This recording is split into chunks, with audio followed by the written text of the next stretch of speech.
The moment Sophia Reyes heard them laughing, she knew her life was about to split in two. Through the crack in the dining room door, she watched Dominic Varela, the man whose word could end careers, relationships, lives, lean back in his chair and smile at something vile. They were betting on her. On whether a housemaid could survive a night among the city's elite. Whether she'd crack under the weight of their ridicule. The gala was in 3 weeks. They'd already picked out her humiliation like selecting wine, but what they didn't know, what none of them could possibly know, was that Sophia Reyes had stopped breaking a long time ago. Before you hear what happened next, do me a favor, drop a comment with the city you're watching from. I want to see how far this story travels.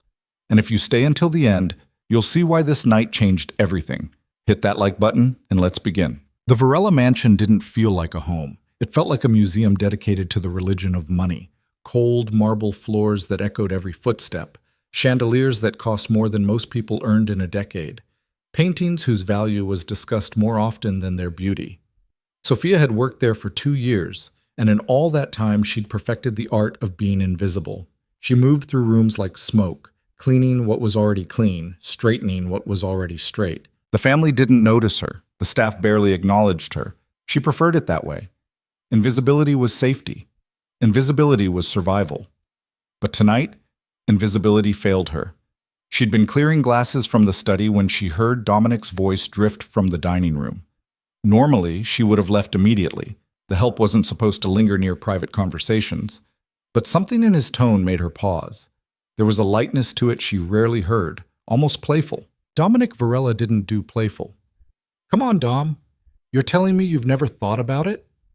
That was Marcus Chen, one of Dominic's oldest friends, a venture capitalist with too much money and too little conscience. Thought about what? Dominic's voice carried that dangerous edge of boredom. He was always bored. Nothing touched him anymore. Taking one of them. You know, to the spring gala. Marcus laughed, and Sophia heard ice clink in a glass. Just to see what happens. The looks on everyone's faces. One of who? Another voice now, Victor Santos, a city councilman who'd been on Dominic's payroll for years. The staff, man, the help. Imagine walking in with your maid on your arm. The scandal would be legendary. Sophia's hand froze on the tray she was holding. That's stupid, Dominic said, but there was no conviction in it. Is it? You're the one always saying the gala is boring. Same people, same conversation, same everything. This would shake it up. Marcus was warming to his own idea. Plus, you know the Harrisons would lose their minds. After what Eleanor said about your last date, Eleanor Harrison can go to hell. Exactly. So prove it. Show up with someone completely unexpected. Someone who doesn't belong. Someone who'll make all those upper crust vultures choke on their champagne. There was a pause. Sophia knew she should leave, should walk away right now, before she heard something she couldn't unhear. But her feet wouldn't move. You're actually considering this? Victor sounded amused and appalled in equal measure. I'm not considering anything, Dominic said. But Sophia had worked in this house long enough to know when he was lying.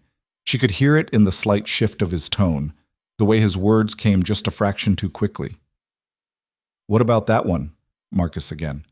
The quiet one. Sophia, right? Dark hair, always looks like she's solving a mathematical equation in her head. Sophia's blood turned to ice water. Sophia, Dominic repeated, and she heard genuine surprise in his voice, as if he'd forgotten she existed until that exact moment. Yeah, she's smart. You can tell just by looking at her. Probably wasted cleaning toilets, but that's not our problem. Point is, she's pretty enough that people wouldn't think you were making a statement about lowering standards, just breaking the rules. This is insane, Victor said, but he was laughing. It's perfect, Marcus countered. Think about it, Dom. You walk in with your maid, everyone whispers, Eleanor's head explodes. You have the best night you've had at one of those things in years. And then Monday morning, everything goes back to normal. She goes back to dusting your bookshelves, and you go back to running the city. Harmless fun. Harmless, Dominic repeated, tasting the word. Sophia felt something cold and hard forming in her chest, a stone where her heart used to be. I'll make it interesting, Marcus said. 5,000 says you don't have the balls to do it. 5,000? Victor whistled. I'm in on this. Another 5 says he chickens out before the week's over. You're both idiots, Dominic said, But Sophia heard the shift in his voice. The challenge had hooked him. Dominic Varela didn't back down from challenges, no matter how stupid. So you'll do it. There was a pause that seemed to stretch for hours. Sophia stood in the hallway, tray in her hands, barely breathing. Yeah, Dominic finally said. Yeah, why not? Could be fun. The laughter that followed was the kind men make when they think they're being clever, when they think they're getting away with something. Sophia set the tray down on the nearest table with shaking hands, careful not to make a sound. Then she walked away, her shoes silent on the marble floor, her face carefully blank. She didn't go back to the kitchen. Instead, she went to the small bathroom off the servants' quarters and locked the door. She stood there for a long moment, staring at her reflection in the mirror. Dark eyes and a pale face. Hair pulled back in the same simple bun she wore every day. The gray uniform that made her look like every other invisible woman who cleaned rich people's houses. She waited for tears to come. For anger. For something. What came instead was clarity. They thought she was a joke. A prop. Something to drag out for entertainment and put back in the cupboard when the game was over. Dominic Varela, the man who ran this city from behind closed doors, who made politicians sweat and business owners tremble, was going to parade her in front of everyone who mattered as a punchline. $5,000. That's what her humiliation was worth to them. Sophia looked at herself for a long moment. Then she smiled. It wasn't a happy smile. Okay, she whispered to her reflection. Let's see how this plays out. The next morning, Dominic found her in the library. She was dusting the shelves, a task that never truly ended because Dominic kept buying books he never read. She heard him enter but didn't turn around, kept her movement steady, her breathing even. Sophia. Now she turned, her face arranged in the same polite blankness she always wore. Yes, Mr. Varela? He looked uncomfortable. Good.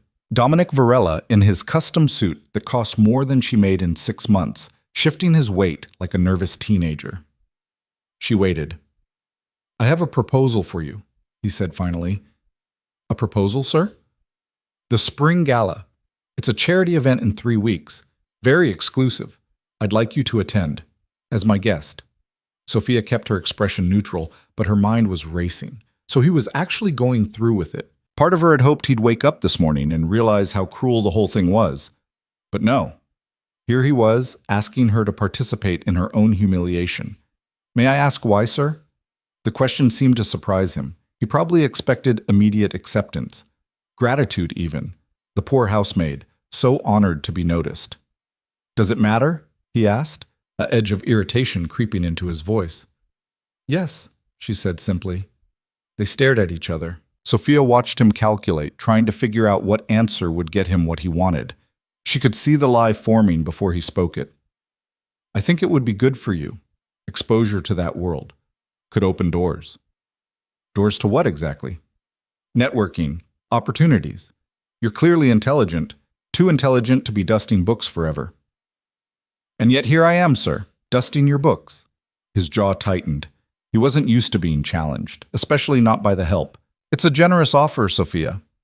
It's an unusual offer, she corrected, which makes me wonder about the motivation behind it. For a moment, she thought he might fire her. His eyes went cold in that way she'd seen before, when business associates pushed too hard or asked for too much. But then something shifted in his expression. Curiosity, maybe. Or surprise that she wasn't playing the role he'd expected. Does it matter? He asked again, but this time it sounded like a genuine question. Sophia set down her dustcloth. She turned to face him fully, her hands folded in front of her. When she spoke, her voice was calm and clear. I'll go. On one condition. You're negotiating? He almost laughed. Yes, sir, I am. What's the condition? You fund a literacy program. At the community center on 5th Street, they've been trying to raise money for 2 years to expand their adult education classes. Full funding for 3 years. Books, teachers, space. Everything they need. Dominic stared at her. That would cost less than you spent on the painting in the East Hallway, she interrupted. The one you bought last month and haven't looked at since. He was quiet for a long moment. She could see him reassessing, recalculating. She wasn't supposed to know what he spent on art, wasn't supposed to pay attention to anything beyond her assigned tasks. "Why do you care about a literacy program?" he asked. "Because I used to volunteer there, before I had to drop out of school to take care of my mother, before I ended up here dusting your books." She kept her voice level, factual. "They helped me. I'd like them to help others. And if I say no, then I say no to your proposal, and you can find someone else to amuse your friends with." His expression went very still. "What did you say?" Damn, she'd shown her hand too clearly, but it was too late to take it back now. "I know why you're asking me, Mr. Varela. I'm not stupid, and I'm not naive. But if you're going to use me for whatever game you're playing, then I'm going to get something out of it that matters, something that lasts longer than one night." The silence that followed was dangerous. She'd crossed a line. Maybe multiple lines. She waited for the explosion, for him to tell her to pack her things and get out. Instead, he laughed. It wasn't a cruel laugh. It was surprised, almost respectful. "Fine," he said. "I'll fund your program. 3 years. Full support." "I want it in writing." "Of course you do." He pulled out his phone, typed something quickly. "My lawyer will have the paperwork ready by tomorrow. You can review it before you sign." "Thank you, sir." "Stop calling me sir. If you're going to be my date for the gala, we should probably be on a first-name basis, at least in private." "As you wish, Dominic." He flinched slightly at the sound of his name in her mouth. She wondered if anyone besides his mother had ever called him just Dominic. Without the mister, without the title, without the fear. "We'll need to get you something to wear," he said. "I'll have my assistant arrange for a stylist." "That won't be necessary. I'll handle it myself." "Sophia, this isn't— You need to understand what this event is. The cost alone, I understand perfectly, and I'll handle it myself." Another long stare. Then he nodded slowly. "All right, have it your way." After he left, Sophia allowed herself to lean against the bookshelf. Her hands were shaking. She'd just negotiated with Dominic Varela. And won. At least partially. She thought about the 3 weeks she had. 3 weeks to prepare. They thought she would be their entertainment, their cautionary tale. The housemaid who thought she could play dress-up with the elite, they had no idea who they were actually dealing with. That night, after her shift ended, Sophia took the bus to the public library. It was late, but she had a key, a privilege from her volunteer days that no one had bothered to revoke. She let herself into the research section and opened her laptop. The Spring Gala. She started with the basics. It had been running for 47 years, originally started by the Vandermeer family as a showcase for their new art collection. Over time, it had evolved into the social event of the season, a place where old money mixed with new power, where deals were made over champagne, where reputations were built or destroyed based on who you talked to and how you looked doing it. Last year's gala had raised $3 million for arts education. Sophia wondered how much of that actually made it to schools versus administrative costs and overhead. She pulled up photos from previous events. Women in gowns that cost more than cars. Men in tuxedos that were probably custom made. Everyone beautiful, everyone polished, everyone belonging to a world that had its gates locked tight. She studied the guest list from last year, recognized some names from the news. Senators, tech CEOs, old money families who'd been rich since before anyone could remember why. She noted the photographers, the journalists who covered society events. She read through the coverage, paying attention to who got mentioned and why. Eleanor Harrison. That name came up repeatedly in Marcus's conversation. Sophia found her easily in the photos, blonde, mid-40s, wearing what Sophia's research told her was a vintage Chanel gown. Married to Harold Harrison, a real estate developer who'd made his fortune tearing down affordable housing to build luxury condos. Eleanor ran in the same circles as Dominic, sat on the same charity boards, attended the same exclusive events. Sophia found what she was looking for in a gossip column from 2 months ago. Sparks flew at the winter benefit when Eleanor Harrison made pointed comments about Dominic Varela's choice of companion. The notoriously private crime boss arrived with tech heiress Samantha Wu, who Harrison reportedly called new money trying too hard. Wu left in tears. Varela left alone. Harrison looked satisfied. So this was partially about Eleanor, about proving something, about revenge dressed up as entertainment. Sophia closed that tab and opened another. She had 3 weeks. 3 weeks to prepare for a night where she'd be scrutinized, judged, and dismissed, where people would be waiting for her to fail. She thought about what Dominic had offered: a stylist, professional help, everything arranged for her, making her over into whatever image fit his purposes. No. If she was going to do this, she'd do it her way, on her terms. She started a new search, not for gowns or stylists or makeup tutorials. Instead, she searched for something else entirely: the psychology of power dynamics in social settings, how to command a room, the difference between confidence and arrogance, the subtle signals of body language that communicated status. She had been invisible for 2 years. By choice, yes, but also by necessity. She'd learned to be small, to take up no space, to move through the world without making waves. That woman wouldn't survive the gala, wouldn't even make it through the entrance without being laughed out of the room, so she'd have to become someone else. Not a fake version, not a pretend rich girl playing dress-up. Something different, something real. Someone who remembered who she'd been before life had backed her into corners and made her choose survival over dreams. Sophia Reyes, before she became the invisible housemaid. Sophia Reyes, who'd been a scholarship student studying literature and philosophy at St. Catherine's University, who'd been on track to graduate with honors, who'd had professors tell her she had a gift for analysis, for seeing patterns others missed, who'd loved Proust and Austen and Baldwin, who could argue about narrative structure for hours, who'd once believed she could teach, could write, could matter, that Sophia had disappeared when her mother got sick, when the medical bills started piling up faster than hope, when she'd had to choose between her education and her mother's care.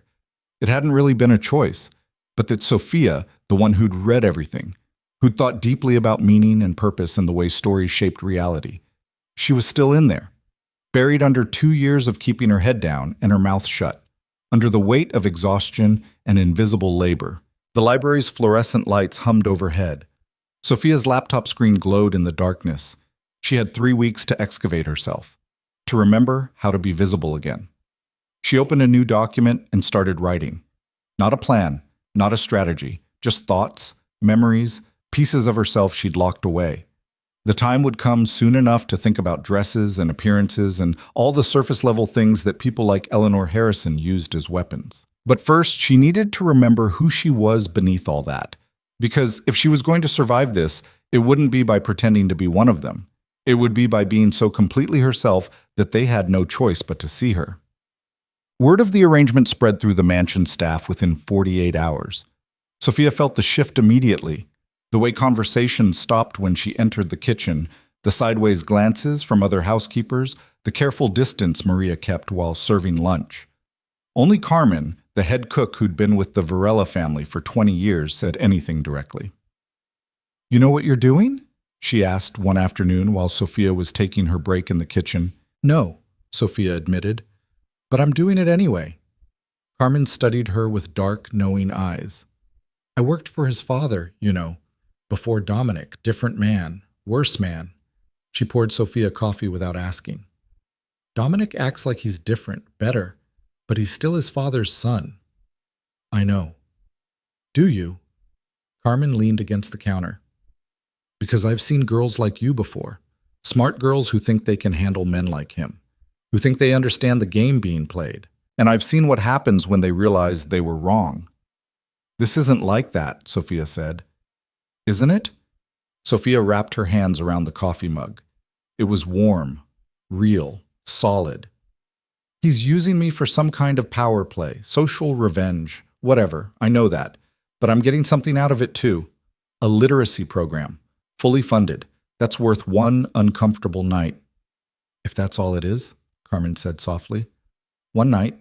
But these things have a way of becoming more than they started as." "I can handle it." Carmen didn't argue, just patted Sophia's shoulder and went back to her cooking. But the warning lingered. That night, Sophia found the contract on her bed. 3 years of funding for the Fifth Street Community Center's adult literacy program, signed by Dominic and his lawyer, witnessed and notarized. Legal, binding, real. She read through it 3 times, looking for loopholes, for ways he could back out or reduce the commitment. Found nothing. It was straightforward, generous even. More than she'd asked for in some ways, The budget included money for technology, for updated materials, for outreach programs. She signed her name at the bottom, Sofia Maria Reyes, in the careful handwriting her mother had taught her. The handwriting that said, "Education matters, presentation matters, you matter." The next morning, she left the signed contract on Dominic's desk. Didn't wait for acknowledgement, just went back to work. Dusting the library, washing the windows, maintaining her invisibility while her mind worked on other things. She had 2.5 weeks now. She started walking differently. It was subtle at first, just straightening her spine fully instead of that slight hunch she'd developed from trying to be small. Lifting her chin instead of keeping her eyes down. Taking up her full space instead of sliding along walls. Some of the staff noticed. She saw Ricardo, one of the groundskeepers, watching her with curiosity as she walked past the gardens.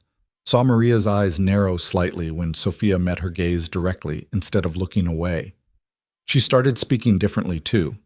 Still polite, still professional, but without the excessive deference. When the head housekeeper asked her to stay late on her day off, Sofia said no. Simply, clearly, without apology or lengthy explanation. Just, "No, I have plans." The housekeeper blinked, startled. "Excuse me? I have plans that day.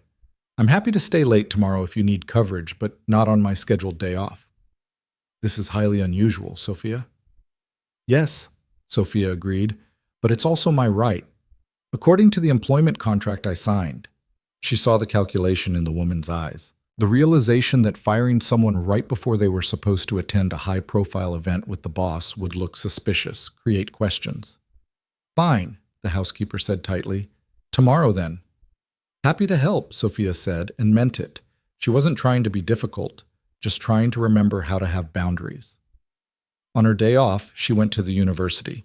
Her old university, the one she'd left 3 semesters short of graduation. She walked through the campus like a ghost visiting her own past. Seen the library where she'd spent countless hours, the quad where she'd debated philosophy with other students, the building that housed the English department. She almost didn't go in, almost turned around and left. But she'd come this far. Professor Martinez was in her office, surrounded by the same chaos of books and papers Sofia remembered. She looked up when Sofia knocked, and for a moment didn't recognize her. Then her face lit up. "Sofia, my God, it's been... how long?" 2 years almost. Come in. Sit, tell me everything. How's your mother?" "She passed 6 months ago." Professor Martinez's face fell. "Oh, sweetheart, I'm so sorry." "Thank you. It was peaceful, at the end." Sofia settled into the familiar chair across from the professor's desk. "I wanted to ask you something. I know it's been a while, but do you think I could still finish my degree?" "Of course. Your credits are still valid. You'd need to re-enroll, finish your remaining classes, write your thesis. It's absolutely possible." She pulled up something on her computer. "You were, what, 3 semesters out? With good planning, you could finish in a year, year and a half." "I can't afford full-time. I'd have to work." "Lots of students work. We have night classes, online options. It wouldn't be easy, but..." "Sofia, you were one of my best students. I hated seeing you leave. If you want to come back, we'll make it work." They talked for an hour, about courses, schedules, financial aid, about the thesis Sofia had started planning before she left, an analysis of power dynamics in Victorian literature, how characters who seemed powerless actually shaped narratives through subtle resistance. "That's still relevant," Professor Martinez said. "More so than ever, maybe. If you finish it, I'd be honored to advise." When Sofia left the campus, something had shifted in her chest. A door she'd thought was closed forever had opened, just a crack. The future looked different than it had that morning. She had 11 days left. Dominic found her reading in the library late one afternoon. She'd finished her work early and allowed herself the luxury of pulling down one of his unread books, a collection of essays about art and meaning. "You like that one?" he asked from the doorway. She looked up, startled. She'd thought he was out. "Sorry, I can put it back." "I asked if you liked it, not whether you had permission to read it. That's why I buy books, so they can be read." "Then why don't you read them?" The question came out before she could stop it, but instead of getting angry, he smiled slightly. "Fair question. I guess I buy them because I like the idea of being someone who reads. The reality requires more patience than I have. He came into the library, poured himself scotch from the bar cart, offered her one. She shook her head. Working tomorrow, she said. It's 5 o'clock. Still working in the morning. He sat in one of the leather chairs, studying her. You've changed. Have I? You're different than you were 3 weeks ago. More, he gestured vaguely, present. I was always present, Dominic. You just weren't paying attention. That should have angered him. She could see him considering it, deciding whether to be offended. Then he laughed. You're right. I wasn't. He sipped his scotch. The gala is in 10 days. My assistant wants to know about the stylist. She's getting anxious. Tell her not to worry. I have it handled. Sophia, this isn't something you just handle. These people will tear you apart if you show up in the wrong dress, the wrong shoes. I know exactly what they'll do, she interrupted. I'm not stupid, remember? You said that yourself, smart enough to be wasted dusting books. He had the grace to look uncomfortable. I meant that as a compliment. Did you? Yes, I did. She believed him, oddly enough. Dominic was many things, ruthless, calculating, dangerous, but he wasn't a liar. Not about small things, anyway. Why did you agree, she asked, to fund the program? You could have said no, found someone else for your whatever this is. Because you asked for something that mattered instead of something for yourself. That's rare. In my world, everyone wants something for themselves. Power, money, connections. You wanted to help strangers learn to read. So you're rewarding me for being different? Maybe. Or maybe I'm just curious to see what happens when you walk into that room. You mean you're curious to see if I'll embarrass you? No. He leaned forward. I'm curious to see if you'll embarrass them. The honesty in his voice surprised her. He wasn't treating this as a joke anymore. Somewhere in the past 3 weeks, it had become something else. What changed your mind? She asked. About what? About seeing me as entertainment. I heard you that night. You and Marcus and Victor, the bet, the whole thing.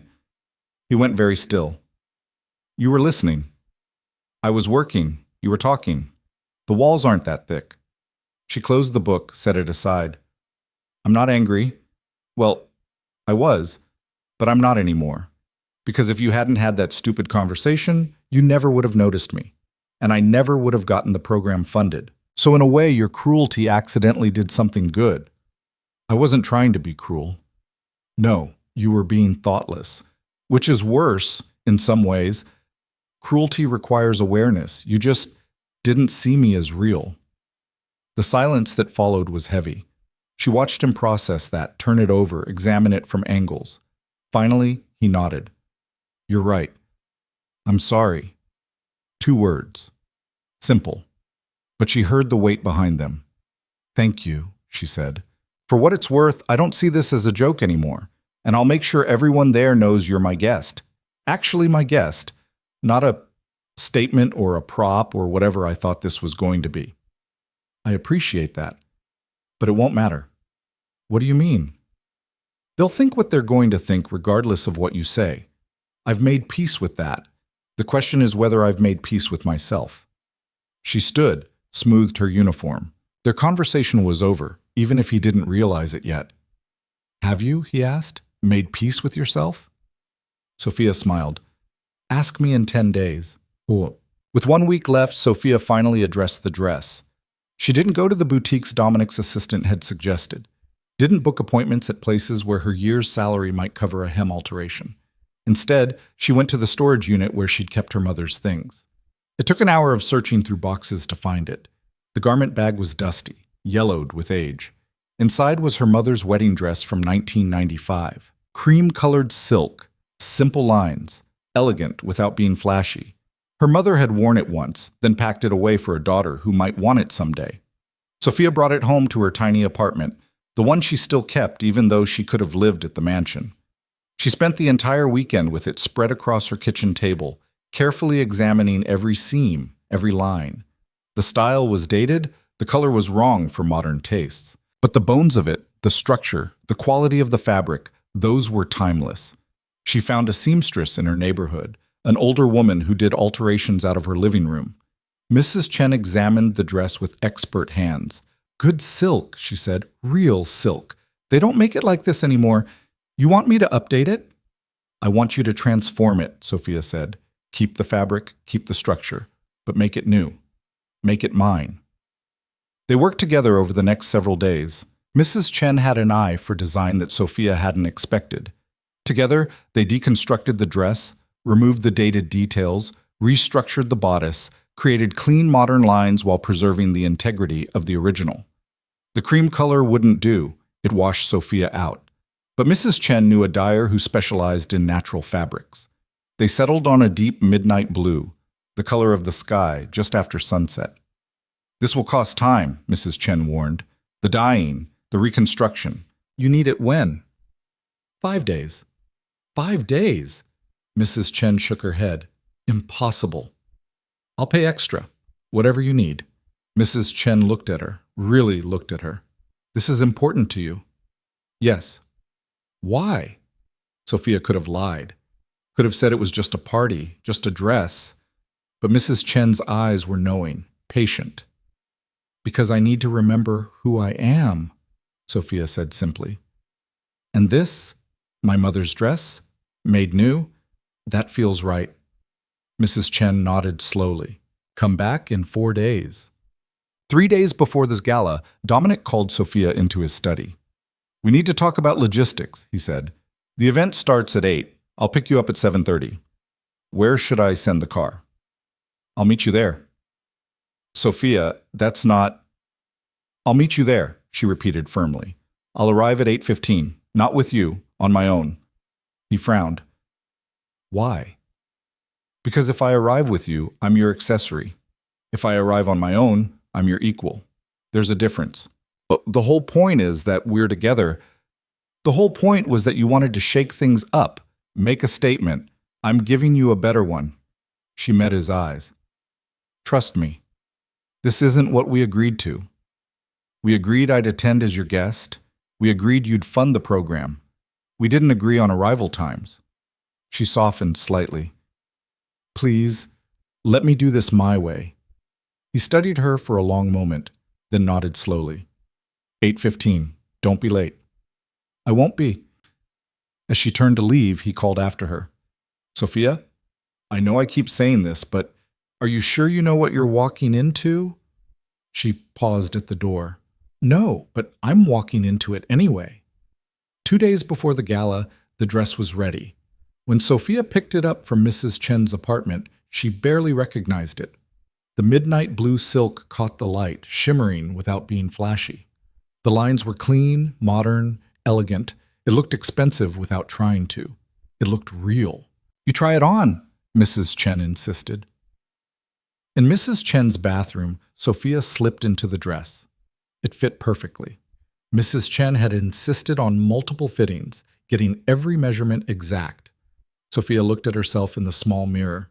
She looked like herself. Not like someone trying to be something else. Not like an imitation of wealth. Just herself. If herself had been allowed to bloom instead of being pruned back by necessity. Well, Mrs. Chen called from outside. Sophia opened the door. Mrs. Chen smiled, her eyes crinkling. Good, very good. You'll show them. Show them what? That you don't need their approval to matter. Look, the night before the gala, Sophia couldn't sleep. She lay in her small apartment staring at the ceiling, thinking about what was coming. In less than 24 hours, she'd walk into a room full of people who'd spent their lives learning how to exclude others, who'd perfected the art of the cutting remark, the dismissive glance, the subtle cruelty. She thought about backing out, about calling Dominic and saying she'd changed her mind, about staying invisible, staying safe. But she'd already signed the contract. The program was funded. And more than that, she'd already changed. She could feel it in how she carried herself, how she spoke, how she moved through the world. Going back to being invisible would be like trying to stuff herself back into a box that no longer fit. Around 3 a.m, she got up and went to her bookshelf. Found her old copy of Jane Eyre, the one from her first year at university, opened to a passage she'd underlined years ago. I am no bird, and no net ensnares me. I am a free human being with an independent will. She'd forgotten about that line, about why it had mattered to her once. Tomorrow night, she'd remember. She slept for a few hours, dreamless and deep. When she woke, sunlight was streaming through her window. The day of the gala had arrived. She went through her morning routine with careful precision, showered, dried her hair, laid out everything she'd need for that evening. The dress, hanging on her closet door, the shoes she'd found at a consignment shop, elegant heels that didn't scream designer but didn't apologize for existing either, simple jewelry that had been her mother's. At noon, her phone rang. Dominic. "Hey," he said, and she could hear tension in his voice. "Just checking in. You're still coming, right?" "Yes." "Good. Good. I know I've been weird about this whole thing, but I want you to know I've got your back tonight. If anyone says anything—" "Dominic," she interrupted gently. "I appreciate that, but I need to handle this myself. Whatever happens, let me handle it." "That's what I'm afraid of." "Why?" "Because I'm starting to realize I have no idea what you're planning." She smiled. "Good. Sophia, I'll see you at 8:15. She hung up before he could argue. The rest of the afternoon passed in a strange haze. She ate lunch without tasting it, read a book without absorbing it, tried to calm the nervous energy building in her chest. At 6 o'clock, she started getting ready. She took her time with everything, styled her hair simply, down, natural waves, nothing trying too hard. Minimal makeup, just enough to look polished, not enough to look like someone else. The dress slipped on like water, settled on her like it had been made for this exact moment. When she was fully ready, she looked at herself in the mirror. The woman looking back was someone she recognized. Not the Sophia who'd spent 2 years being invisible. Not the Sophia who'd been a scholarship student struggling to survive. But all the Sophias she'd ever been, combined into one person who was done apologizing for existing. She called a car. Not Dominic's driver, just a regular ride service. Gave the address for the venue, the Grand Asherton Hotel, where the spring gala had been held for decades. At 8:10, she stood outside the hotel, watching black cars pull up, watching beautiful people emerge and disappear into the golden light beyond the doors. She took a deep breath. Then she walked forward toward whatever was waiting. The lobby of the Grand Asherton was exactly what Sophia expected. Marble columns, crystal chandeliers dripping light like expensive rain, waiters circulating with champagne that probably cost more per glass than her weekly grocery budget, women in gowns that whispered against the floor, men in tuxedos so perfectly tailored they looked like uniforms for a club that would never let her join. She stood at the entrance for a moment, taking it in.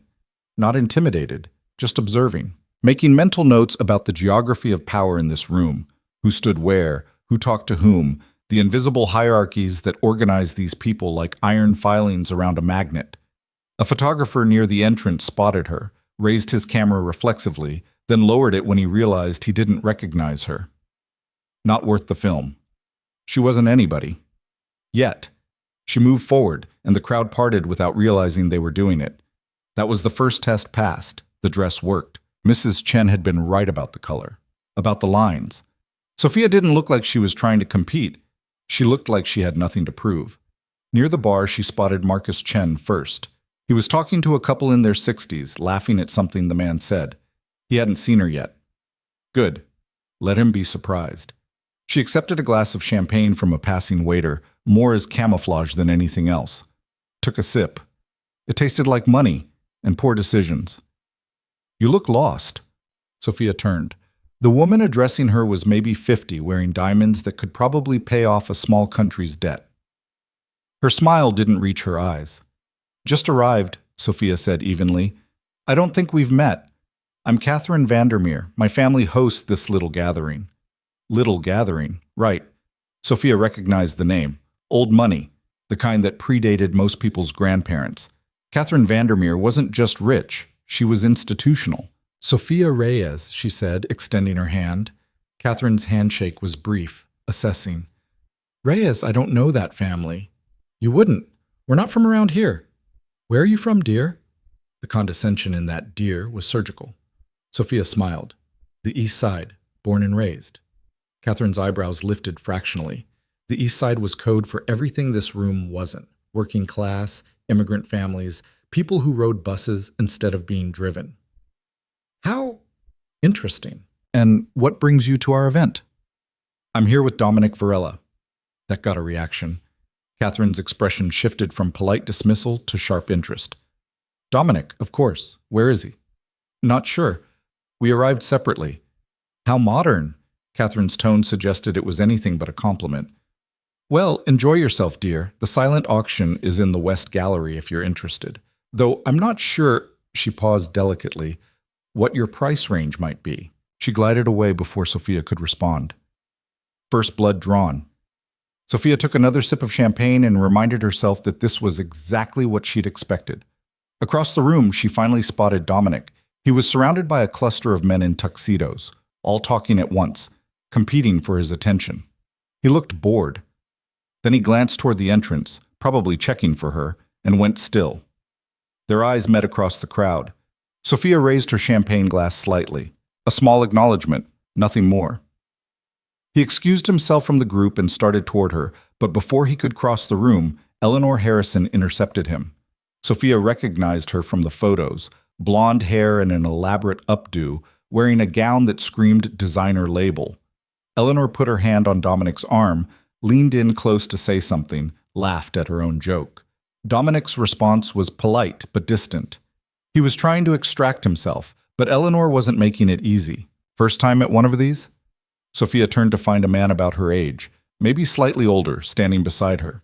He had kind eyes and a slightly rumpled tuxedo that suggested he was as uncomfortable in formal wear as she was.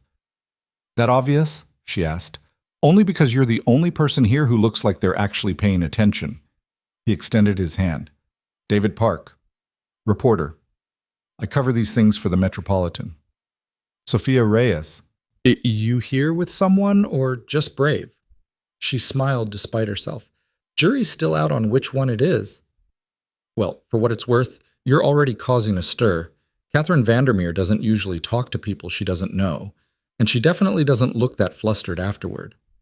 I flustered her? You're an unknown variable. These people hate unknown variables. David sipped his drink. So who are you really? Because you're clearly not... He gestured vaguely at the room. One of them. Does it matter? Probably not, but I'm curious. It's an occupational hazard. Before she could answer, Victor Santos materialized beside them. He looked different than he had at Dominic's dinner, less relaxed, more politician. His smile was practiced. Miss Reyes, he said smoothly. Victor Santos. I don't believe we've been formally introduced. Sophia kept her expression neutral. Haven't we? Something flickered in his eyes. Uncertainty. He couldn't quite remember if they'd met, and that bothered him. I'm a city councilman. I work with Dominic on various civic initiatives. How public-spirited of you, Sophia said. Victor's smile tightened. You're here with Dominic, I understand. News travels fast. It always does, especially when it's unexpected. He was trying to figure her out, recalibrate. How do you two know each other? This was the moment. The question everyone would ask, everyone would want answered. Sophia could lie, could shade the truth, could try to make herself sound more acceptable. Instead, she told the truth. I work for him. I'm his housemaid. The silence that followed was beautiful. Victor's practiced smile froze. David Park choked slightly on his drink. Nearby, a woman in a red gown, who'd clearly been eavesdropping, turned to stare. I'm sorry, Victor said, as if he'd misheard. His housemaid. I clean his house. Dust his books. That sort of thing. You're joking. No. Why would I joke about that? Victor looked around, clearly hoping this was some kind of prank. When he realized it wasn't, his expression went through several rapid changes. Confusion, disbelief, and finally something that looked like anger. Does Dominic know you're telling people this? I assume so. It's not a secret. It's my job. Your job is... Victor stopped himself, clearly trying to recalculate his approach. This is highly irregular. So I've been told. I don't think you understand what you've walked into here. Don't I? Sophia met his eyes directly. This is a charity gala for arts education. People paying large sums of money to feel good about themselves while drinking expensive champagne and making business deals. Seems pretty straightforward. Victor's jaw tightened. You should be careful, Miss Reyes. These people aren't kind to outsiders. Then it's lucky I'm not looking for kindness. He stared at her for a long moment, then walked away without another word. David Park whistled low. Well, that was something, he said. You actually work for Dominic Varela? I actually do. And you just told Victor Santos, who is one of the biggest social climbers in this city, that you're a housemaid? Seemed relevant. David laughed. Actually laughed. You know what? I like you. You're either incredibly brave or incredibly stupid, and I haven't figured out which yet. Can it be both? Usually is. He pulled out a business card. If you survive tonight and ever want to tell your side of whatever story this turns into, call me. I promise to be fair. She took the card, slipped it into the small clutch she'd brought. Thanks. Don't thank me yet. The sharks are circling. He was right. Sophia could feel the attention now, the way conversations were shifting, people glancing her direction and then quickly away. The news was spreading. The housemaid. Dominic's housemaid. At the spring gala. Dominic finally managed to extract himself from Eleanor and made his way to Sophia. His expression was carefully controlled, but she could see tension in his shoulders.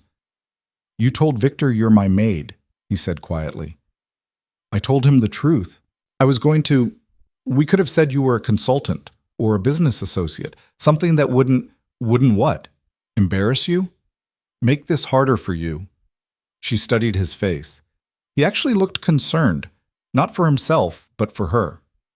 Dominic, if I'm going to be here, I'm going to be here as myself, not as some sanitized version that makes these people comfortable.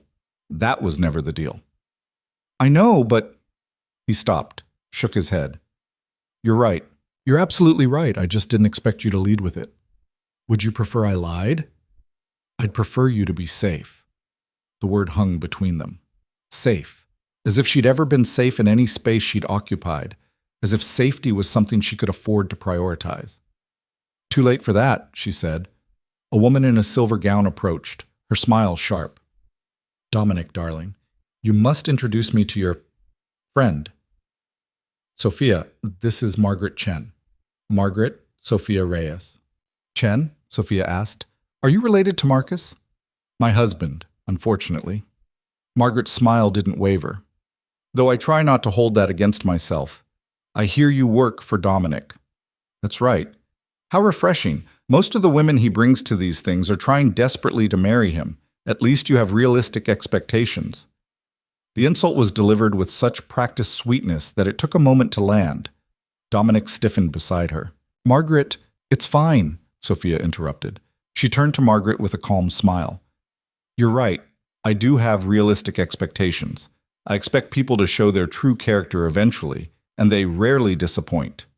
Margaret's smile froze. I'm not sure what you mean by that. I'm sure you'll figure it out. Another woman joined them, this one older, wearing emeralds. Is this her? The maid everyone's talking about?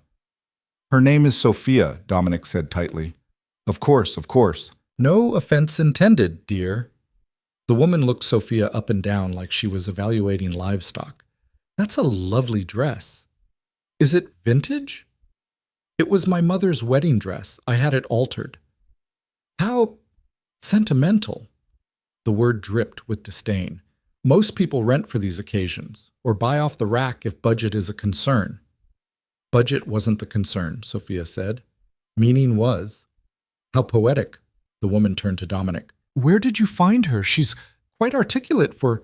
Don't finish that sentence, Dominic said, and his voice had gone cold. I'm serious, Linda. Don't. Linda blinked, startled. I was simply going to say... I know what you were going to say, and if you want to keep your seat on the hospital board, you'll think of something else to talk about.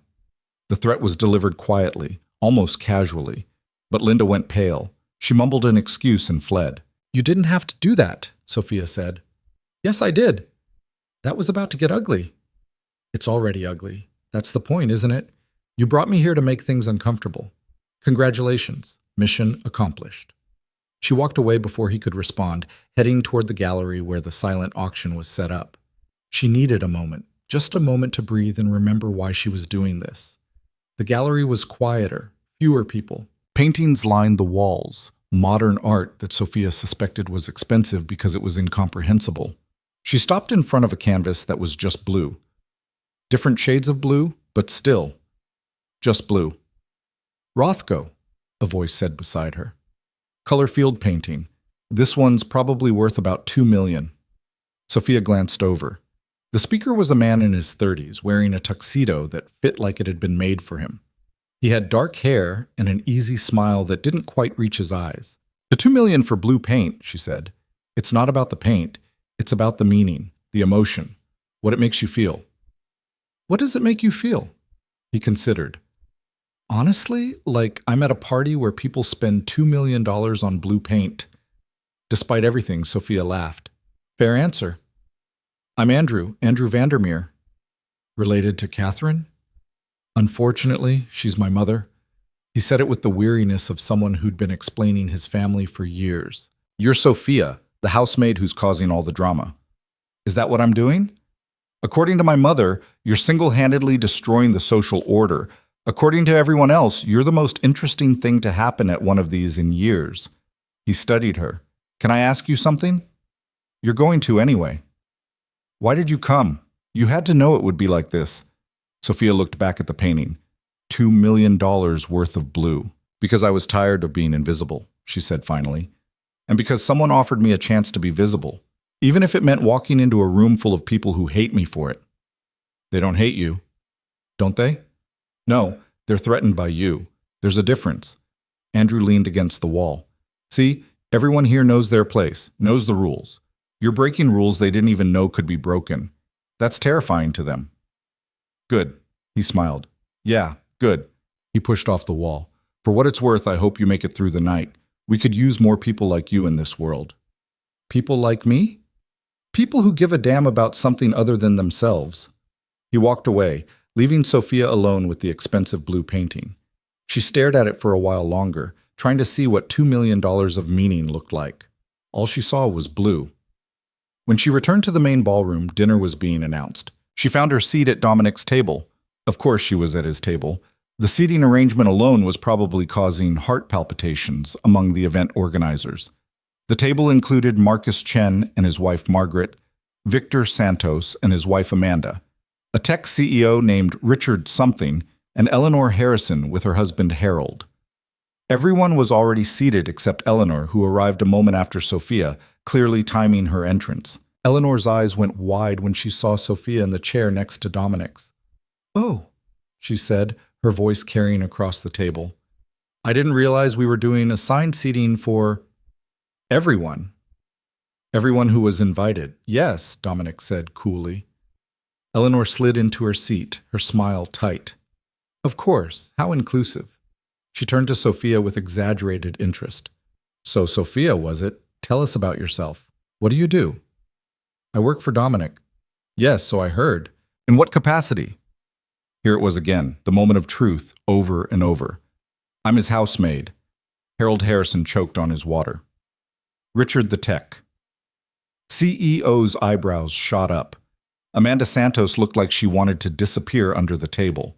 Only Marcus seemed unsurprised. He'd known this was coming. He'd helped engineer it. Eleanor's smile could have cut glass. How enterprising of you. I've always admired people who work with their hands. Have you? Sophia asked mildly. Oh, yes. There's such dignity in honest labor. So few people appreciate that anymore. Eleanor sipped her wine. Though I must say I'm surprised Dominic brought staff to a social event. That's rather unconventional. I didn't bring staff, Dominic said. I brought a guest. Of course. My mistake. Eleanor turned back to Sophia. And how are you finding the evening so far? I imagine this must all be quite overwhelming for you. It's interesting, Sophia said. Interesting. How diplomatic. Eleanor leaned forward conspiratorially. You must tell me where you got that dress. It's so unique. It was my mother's. Oh. Eleanor sat back, her smile never wavering. Well, how sentimental. Though perhaps next time you might consider something more contemporary. The vintage look can be so hit or miss. I like it, Margaret Chen said quietly. Everyone turned to look at her. Margaret rarely spoke at these events, usually content to let Marcus hold court. But now she was looking at Sophia with something that might have been respect. The dress, Margaret continued. It's beautiful. And the fact that it belonged to your mother, that it means something, that's worth more than anything you could buy in a store. Eleanor's expression went frigid. How sweet of you to say, Margaret, though I suppose not everyone has your bohemian sensibilities. Bohemian, Marcus repeated, and there was an edge in his voice. Is that what we're calling good taste now? The tension at the table could have been cut with a knife. Sophia realized that something was happening here, some dynamic she didn't fully understand. Margaret and Eleanor clearly had history, and Marcus, who'd been in on the original joke, was now defending his wife's defense of Sophia. People were complicated. Loyalties shifted. Nothing was as simple as it seemed. Dinner was served. Some kind of fish that probably cost more per plate than Sophia made in a week. She ate carefully, aware that everyone at the table was watching her, waiting for her to use the wrong fork or commit some other unforgivable breach of etiquette. But Sophia's mother had been a stickler for manners, had insisted that knowing how to conduct yourself at a formal dinner was a form of armor, a way of moving through worlds that didn't want you. Sophia knew which fork to use, knew how to pace herself through courses, knew how to hold a wine glass and when to drink. She saw Eleanor's disappointment when no social gaffes materialized. So, Sophia, Victor's wife Amanda said, clearly trying to change the subject, do you have family in the city? Not anymore. My mother passed away 6 months ago. Oh, I'm so sorry. And your father? Never knew him. Amanda looked uncomfortable, clearly regretting the question. That must have been difficult. It was what it was. And you didn't have other family, siblings? Just me and my mother. Eleanor seized on this. So you've been entirely on your own since she passed. How frightening that must be. No safety net, no support system? I can't imagine. Can't you? Sophia met her eyes. I would think everyone here understands being alone. You just hide it better behind money and social connections. The table went quiet. That's quite a philosophical statement, Eleanor said coolly. Though I'm not sure it applies to those of us who've built actual communities and relationships. As opposed to what? People who've bought their way into communities? Who maintain relationships only as long as they're useful? Sophia, Dominic said quietly. No, Eleanor said, her smile sharp. Let her speak. I'm fascinated by this perspective. Please, Sophia, tell us more about the emptiness of our lives. You clearly have insights we're all missing. Sophia took a sip of water, considering. She could back down now, could apologize, could retreat into silence and let the moment pass. Or she could double down. I wasn't talking about emptiness, she said. I was talking about loneliness. There's a difference. You can be surrounded by people and still be lonely. In fact, I'd argue that's the most common kind of loneliness. The kind where you're in a room full of people who know your name and your net worth and your social standing, but don't actually know you. And you think you know us? Harold Harrison spoke for the first time, his voice hard. I think I see you more clearly than you see yourselves. Based on what? A few hours at a party? Based on 2 years of being invisible in spaces like this, of watching how people behave when they think no one's paying attention, of listening to conversations that happen when the help is in the room. Marcus went very still. He knew. He knew she'd heard. The help is always in the room, Sophia continued softly. We're always listening. We're always watching. You just never notice because noticing would require acknowledging that we're people, that we have thoughts and opinions and the ability to judge you the same way you judge us. This is incredibly inappropriate, Eleanor said, but her voice lacked its earlier confidence. Is it? I thought we were having a conversation about honesty and community, about what's real and what's performance. Sophia set down her fork. But if you'd prefer, we can go back to small talk. I can tell you about the weather, or compliment your dress, or ask vapid questions about your vacation home. Whatever makes you comfortable. Dominic was staring at her like he'd never seen her before. Marcus looked like he wanted to disappear. But Margaret was smiling, actually smiling. I think I like you, Margaret said. Margaret, Marcus said sharply. What? She's right. Everything she said is right. We do perform. We do hide behind money and connections. We do maintain relationships only as long as they're useful. And we absolutely don't notice the people who keep our lives running because that would require seeing them as equals. This is absurd, Eleanor said. We're being lectured on morality by a woman who does furniture for a living. Better than making a living by tearing people down, Margaret shot back. Excuse me? You heard me. You spend your entire life making other people feel small so you can feel big. At least Sophia's work produces something tangible. What do you produce besides gossip and cruelty?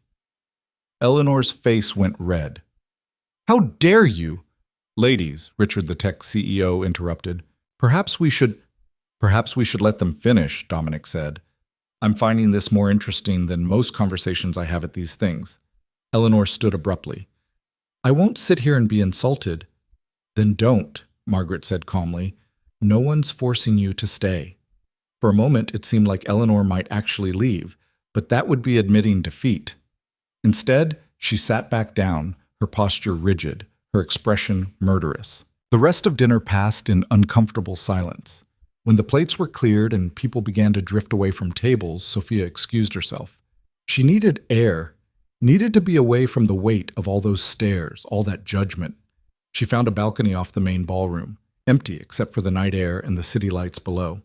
She stood at the railing, breathing deep, trying to process what had just happened. She'd come here expecting to be dismissed, to be patronized, to be treated like a curiosity. She hadn't expected to fight back, hadn't expected Margaret Chen to defend her, hadn't expected any of this to feel so raw and real. That was quite a performance in there. Sophia didn't turn. She recognized Dominic's voice. Wasn't performing. No? He came to stand beside her at the railing. Could have fooled me. You eviscerated Eleanor Harrison in front of half the social register. She started it. She absolutely did. And you finished it. He was quiet for a moment. You know this is going to follow you, right? What you said in there, people won't forget. Good. Good? I meant what I said, all of it. If they hate me for telling the truth, that's their problem. Dominic laughed, low and surprised. You're not what I expected. What did you expect? Someone easier to control. Someone who'd play the role I needed. Someone who'd be grateful for the opportunity and wouldn't make waves. Sorry to disappoint. You didn't disappoint, I mean. He turned to face her. You were right. What you said about loneliness, about being in a room full of people who know your name but not you, that was accurate. Speaking from experience? Always. He looked out at the city. I've built my entire life around being untouchable, unreachable, and somewhere along the way I forgot how to let anyone in, how to be anything other than the role. So what changed? You did. Watching you these past few weeks, watching you reclaim yourself, it made me realize how much of myself I'd given away, how much I'd let this world take from me. Sophia didn't know what to say to that. This version of Dominic, vulnerable, honest, was so different from the man who'd agreed to parade her as a joke. I'm sorry, he said quietly, for how this started, for treating you like a prop, for not seeing you until you forced me to. You already apologized. I know, but I don't think I fully understood what I was apologizing for until tonight, until I watched you walk into that room and refuse to be anything other than exactly who you are. They stood in silence for a while, the sounds of the party muted behind them. They're probably talking about us right now, Sophia said. Definitely. Does that bother you? Not even a little bit. He smiled. For the first time in years, I don't care what they think. That might be the most honest thing you've ever said to me. Yeah, it might be. The balcony door opened and David Park stuck his head out. Sorry to interrupt, but you two should probably come back inside. Eleanor Harrison is giving an interview to someone from Society Weekly, and I'm pretty sure she's about to say something nuclear. Dominic and Sophia exchanged glances. Should we care? Sophia asked. Probably not, Dominic said. But it might be entertaining to watch. They went back inside. Eleanor was holding court near the main staircase, surrounded by a small crowd that had gathered like vultures sensing blood. The reporter from Society Weekly, a thin woman with severe glasses and a digital recorder, was nodding along as Eleanor spoke, her expression carefully neutral, but her eyes bright with the kind of interest that spelled trouble. "I'm simply saying that standards exist for a reason," Eleanor was saying as Sophia and Dominic approached. "These events have a certain decorum, a certain expectation of behavior. When someone comes in and deliberately disrupts that, it reflects poorly on everyone involved." "Are you referring to anyone specific?" the reporter asked, though her eyes had already found Sophia in the crowd. "I wouldn't want to name names, that would be crass, but I think we all know what I'm talking about." Eleanor's smile was poisonous. There's a difference between being inclusive and being desperate for attention, between breaking barriers and breaking basic social contracts. "Social contracts," Sophia repeated, stepping forward before Dominic could stop her. The crowd parted slightly, creating a clear sight line between her and Eleanor. "What exactly is the social contract you're referring to?" Eleanor's eyes glittered. She'd been hoping for this confrontation. "The understanding that certain spaces require certain qualifications. That you can't simply walk into a room and demand to be taken seriously without having earned that right. And how does one earn that right? By being born into the right family? By marrying into money? By spending decades perfecting the art of making other people feel inferior?" The reporter's recorder was running. Sophia could see the red light blinking, capturing every word. Part of her knew she should stop, should walk away before this became permanent, but a larger part didn't care anymore. "I've earned my place through contribution," Eleanor said coldly, "through years of service to this community, through charitable work, through writing checks," Sophia interrupted. "You write checks and attend parties and call it contribution. But tell me, Eleanor, when was the last time you actually did anything? When was the last time you created something, built something, helped someone without a photographer present? How dare you question my charitable work? I'm not questioning your charitable work. I'm questioning whether writing a tax-deductible check while wearing a gown that costs more than most people make in a year actually counts as charity, or if it's just another form of performance." The crowd had grown. Sophia could see faces she recognized from dinner, from the earlier conversations. Catherine Vandermeer had materialized at the edge of the group, her expression unreadable. Andrew was there too, watching with frank interest. "You have no idea what you're talking about," Eleanor said, but her voice had lost some of its confidence. "You've been in this world for what, a few hours? And you think you understand how it works? I've been cleaning up after this world for 2 years. I've seen the mess you people leave behind when you think no one's watching. I've seen the waste, the excess, the casual cruelty disguised as sophistication. So yeah, I think I understand exactly how it works." "Then why are you here?" Eleanor's voice went sharp. "If we're all so terrible, if this world is so corrupt, why did you accept Dominic's invitation? Why dress up and come to our party, and eat our food, and drink our champagne?" It was a fair question. Maybe the fairest question anyone had asked all night. Sophia took a breath. When she spoke, her voice was quieter, but somehow it carried further than Eleanor's outrage. "Because I wanted to see if I was right about all of you, about what this world actually is beneath the polish and the pretense." She looked around at the faces watching her. "And because someone offered me a chance to fund something that actually matters in exchange for one night of discomfort, a literacy program that will help people like me, people who had to choose between education and survival. So I took the deal, even knowing it would be like this." "How noble," Eleanor said sarcastically. "The martyr in designer's clothing. Oh, wait, that's your mother's altered wedding dress, isn't it?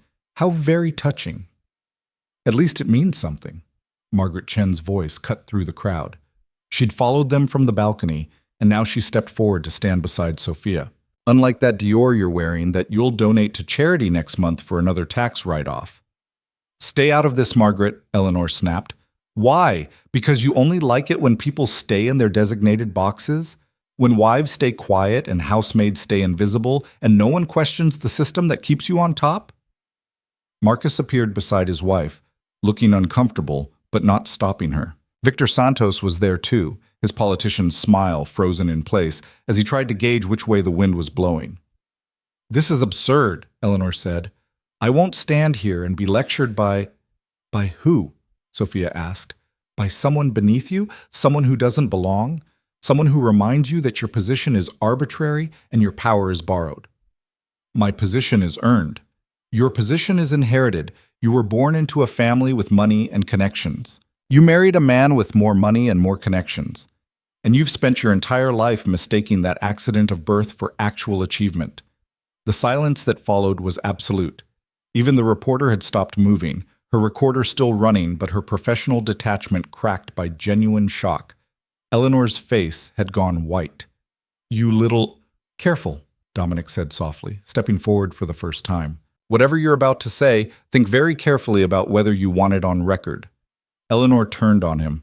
This is your fault. You brought her here. You unleashed this what? Dominic asked. This woman who refuses to play the game? This person who says what everyone else is thinking but too polite to speak? This is exactly what I brought her here for. To humiliate me? To remind myself what honesty looks like. He turned to the crowd. All of you. When was the last time anyone in this room said what they actually meant? When was the last time we had a real conversation instead of performing for each other? Dominic, Victor said carefully, you're making a scene. Good. Maybe we need more scenes. Maybe we need to stop pretending everything is fine while we rot from the inside out. Catherine Vandermeer moved forward, and the crowd parted for her the way water parts for a ship. She looked at Sophia, then at Eleanor, then at Dominic. When she spoke, her voice carried absolute authority. Eleanor, I think you should leave. Eleanor's mouth fell open. What? You heard me. You've made your feelings clear. You've aired your grievances. Now you're being asked to leave. This is my event as much as yours. No, Catherine said flatly. It's my family's event, and I'm telling you to go. You can come back next year when you've remembered how to behave in public. You can't be serious. I'm entirely serious. You have 5 minutes before I have security escort you out. Eleanor looked around wildly, searching for support. Found none. Even her husband Harold had taken a step back, clearly unwilling to go down with her ship. This is because of her, Eleanor said, pointing at Sophia. Because some maid says a few clever things and suddenly I'm the villain? You made yourself the villain the moment you decided to attack someone for the crime of existing in your space, Catherine said. Now go. Eleanor gathered what remained of her dignity and swept toward the exit, her husband trailing behind her. The crowd watched her go in silence. When the doors closed behind her, Catherine turned to Sophia. That was either very brave or very stupid, she said. I've been hearing that all night. I imagine you have. Catherine studied her for a long moment. You're not what I expected when I heard Dominic was bringing his housemaid. What did you expect? Someone easier to dismiss. Someone who would know her place and stay in it. Catherine's expression shifted, became something almost like respect. I was wrong, and I don't often admit that. What changed your mind? You did. By refusing to apologize for who you are. By standing in a room full of people who wanted you to fail and succeeding anyway. Catherine glanced at the reporter, who was still recording everything. Though you might want to be careful, this will be in every society column by morning. Let it be, Sophia said. You realize what this means? You'll be infamous. People will have opinions. Some will admire you. Most will hate you. Your life will never be private again. My life was never private. I just wasn't paying attention to who was watching. Catherine smiled faintly. You're going to be trouble, aren't you? Probably. Good. We could use more trouble. She turned to address the crowd that was still hovering, waiting to see what would happen next. Well, the show's over. Go back to your champagne and your small talk. Try to remember that you actually came here to support arts education, not to watch social blood sport. The crowd dispersed slowly, people breaking off into smaller groups to dissect what they'd just witnessed. Sophia could hear the whispers starting, the hot takes being formulated. By morning, she'd be a story people told. The housemaid who stood up to Eleanor Harrison. The woman who crashed high society and refused to leave. She wondered if she'd regret this, if the cost of visibility would turn out to be higher than she'd anticipated. David Park appeared at her elbow, grinning. That was the best thing I've seen at one of these in 15 years. Please tell me I can quote you. Which part? All of it. Every single word. My editor is going to lose her mind. Go ahead. I meant what I said. He pulled out his notebook, started scribbling. Can I get a few follow-up questions? For context? Now? Unless you're busy being the most talked about person at this party. Sophia glanced at Dominic, who shrugged. Might as well. Damage is done anyway. They found a quiet corner away from the main crowd. David clicked his pen, all professional now. So, Sophia Reyes, age? 24. Education? Some college. St. Catherine's University. Had to leave before graduating. Why? My mother got sick. Someone had to take care of her. Someone had to pay the medical bills. He wrote that down. And you ended up working for Dominic Varela because I needed a job that paid enough to cover her care. And he was hiring. Did you know who he was? What he does? Sophia hesitated. This was dangerous territory. Dominic's business dealings weren't exactly public knowledge, weren't exactly legal, if the rumors were true. I knew he was wealthy and influential, she said carefully. I didn't ask too many questions. David studied her. Smart answer, diplomatic. I'm learning. What made you agree to come tonight? You had to know it would be difficult. He offered to fund a literacy program. 3 years of full support for the 5th Street Community Center. That was worth one night of discomfort. Just one night? That was the deal. And after tonight? What happens to you and Dominic? Sophia looked across the room to where Dominic was talking with Andrew Vandermeer and a couple of other men she didn't recognize. He looked different than he had that first night at his dinner table. Less remote. More present. I don't know, she said honestly. We didn't plan this far ahead. Do you want there to be an after tonight? It was a personal question, maybe too personal. But David's eyes were kind, genuinely curious rather than intrusive. I want to finish my degree, Sophia said. I want to work at the community center, help other people who fell through the cracks like I did. I want to build something that matters. Whether Dominic is part of that, we'll see. That's very measured. What do you want me to say? That I'm in love with him? That this is a fairy tale? I'm his employee, David. Tonight was an arrangement, not a romance. Was it? Because from where I'm standing, it looked like something more than an arrangement. Before Sophia could respond, someone tapped her shoulder. She turned to find a woman about her age, wearing a simple black dress that somehow looked more expensive than anything else in the room. Sorry to interrupt, the woman said. I'm Jessica Wu. I just wanted to say thank you. For what? For what you said to Eleanor. Someone needed to say it. I've been coming to these things for 3 years, and every time I do, she finds some way to make me feel like I don't belong. Like new money doesn't count. Like my family's success doesn't matter because we earned it instead of inheriting it. She said that to you? Not in those words, but the implication was clear. So thank you for standing up to her, for not backing down. Jessica walked away before Sophia could respond. But she wasn't the only one. Over the next hour, a steady stream of people approached Sophia, some to thank her, some to express solidarity, some just to introduce themselves, as if her confrontation with Eleanor had granted her some kind of legitimacy she'd lacked before. A young man who'd started a tech company at 19 and been mocked by old money for years. A woman who'd married into wealth and spent a decade being treated like a gold digger. A black entrepreneur who'd built an empire and still got stopped by security at these events. An immigrant who'd made billions but whose accent still got him dismissed at parties. They'd all been where Sophia was, had all felt what she felt, had all wanted to say what she'd said but never found the courage or the moment. You made a lot of allies tonight, Margaret Chen said, appearing beside Sophia as the crowd finally thinned. But you also made enemies. People like Eleanor don't forget, don't forgive. I know. Are you prepared for that? For what comes next? Are you asking as someone who's concerned or someone who's been through it? Margaret smiled sadly. Both. I stood up to Eleanor once, years ago, when Marcus and I were first married. She made my life hell for 2 years. Froze me out of every social circle, spread rumors, made sure I was never invited to anything that mattered. It nearly destroyed my marriage. What changed? I stopped caring what she thought, stopped trying to fit into her world, found my own people, my own purpose. It took time, but eventually I realized her approval was worthless anyway.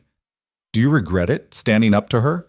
Not for a second, but I wish someone had warned me how hard it would be, how lonely. Sophia looked around the ballroom. The gala was winding down now, people beginning to make their exits. The night that had seemed endless was finally approaching its conclusion. "I appreciate the warning," she said. "I mean it, Sophia. If you need anything, someone to talk to, someone who understands, call me. Marcus has my number. Or ask Dominic." "Why are you being so kind to me? You don't know me." "Because I was you once. Young, angry, tired of being invisible. I wish someone had been kind to me then. So I'm being kind to you now. Pay it forward someday." Margaret squeezed her hand and walked away, leaving Sophia alone with her thoughts. The reporter from Society Weekly approached one more time, her notebook filled with scribbled observations. "Last question," she said. "If you could say one thing to everyone who's going to read about this tomorrow, what would it be?" Sophia thought about it. About the girl she'd been 3 weeks ago, invisible and silent. About the woman she was becoming, visible and loud. About all the people who were still invisible, still waiting for permission to be seen. "That you're already enough," she said finally. "You don't need their approval to matter. You don't need to fit into their boxes to be valuable. And the system that tells you otherwise is broken, so break it back." The reporter smiled. "That's a hell of a quote. You can use it." After she left, Sophia found herself alone for the first time all night. The ballroom was nearly empty now, just staff cleaning up and a few stragglers finishing final conversations. She walked to one of the tall windows overlooking the city, watched the lights below.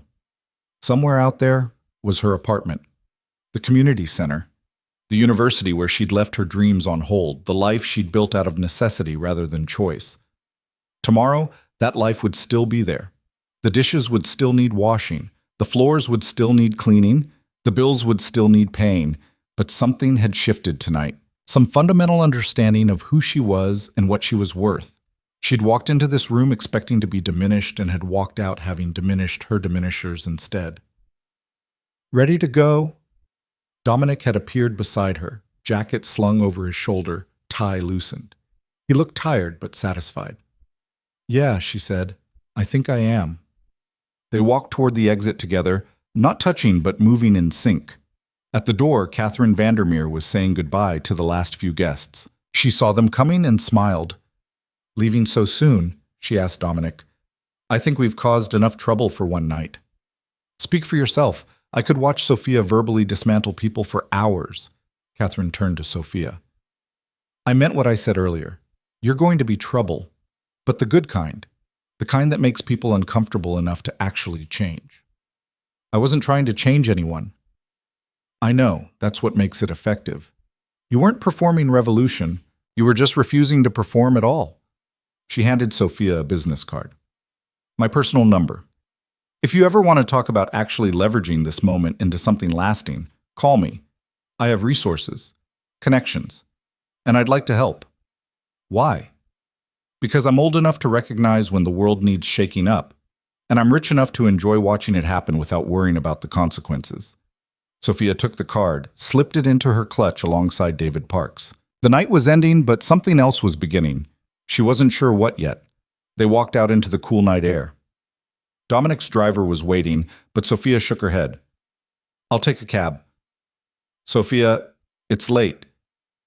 I need to think. I need to process this alone." He looked like he wanted to argue, but something in her expression stopped him. "Okay, but text me when you get home. Let me know you're safe." "I will." "And Sophia?" He hesitated, searching for words. "What you did tonight, what you said. I've never seen anything like that. You were incredible. I was honest." "Same thing, apparently." A cab pulled up. Sophia started to get in, then paused. "Dominic? Thank you for bringing me tonight, for giving me the chance to be seen, even if it started as a joke. It stopped being a joke the moment you walked through that door." She smiled and got into the cab. As it pulled away, she looked back to see him still standing there, watching her leave. The drive home took 20 minutes. Sophia spent it staring out the window, replaying the night in fragments. Eleanor's face when Catherine told her to leave, Margaret's quiet support, the strangers who'd thanked her for saying what they couldn't, the reporter's questions, Catherine's card in her purse. The weight of what she'd done was starting to settle. By morning, she'd be in the news. People would have opinions.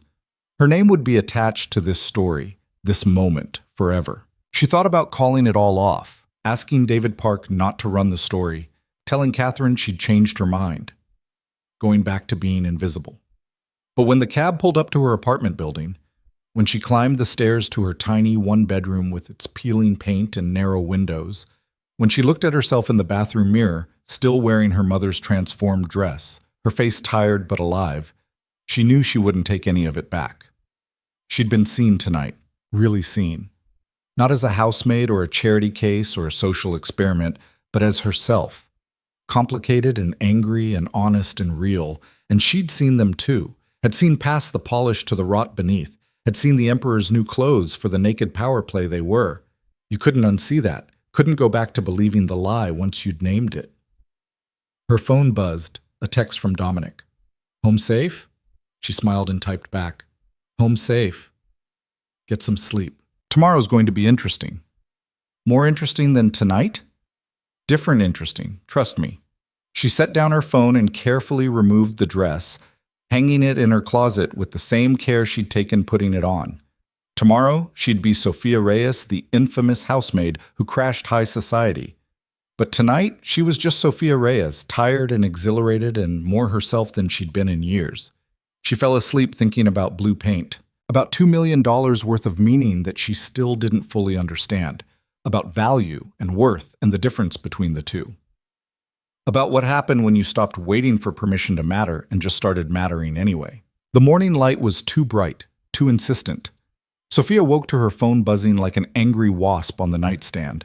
She reached for it, eyes still half closed, and saw 17 missed calls, 32 text messages. Her social media notifications had exceeded the app's ability to count them. She sat up, heart suddenly pounding. The first article she found was from the Metropolitan, David Park's byline, prominent at the top. Housemaid crashes elite gala, exposes social rot. The photo accompanying it showed her standing in front of the blue Rothko, looking directly at the camera with an expression she didn't remember making. She looked calm, defiant, like she knew exactly what she was doing. She scrolled through the article, seeing her own words quoted back at her. The part about loneliness, the part about performance. The confrontation with Eleanor, rendered in stark black and white prose that made it sound even more brutal than it had felt in the moment. The comment section was a war zone. Half the people calling her a hero, the other half calling her everything from a gold digger to an attention seeker to worse things she didn't want to read before coffee. There were other articles, too. Society Weekly had gone with Spring Gala erupted in class warfare. A gossip blog called The Elite Report ran with Varela's Maid declares war on high society.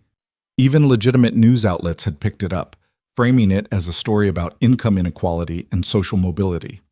Her phone rang. Unknown number. She let it go to voicemail. It rang again immediately. Different number. She turned it off entirely.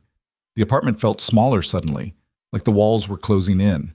She got up, made coffee with shaking hands, tried to figure out what the hell she was supposed to do now. Her work phone, the one the Varela household used to contact staff, started ringing. She stared at it for a long moment before answering. "Sophia, it's Carmen. Don't come in today." "What? Why?" "There are reporters outside the gates, at least a dozen, some with cameras. The head housekeeper is losing her mind. Dominic told me to call you, tell you to stay home until this dies down." "How long will that take?" Carmen laughed, but there wasn't much humor in it. "Mija, you told off Eleanor Harrison in front of half the city's elite.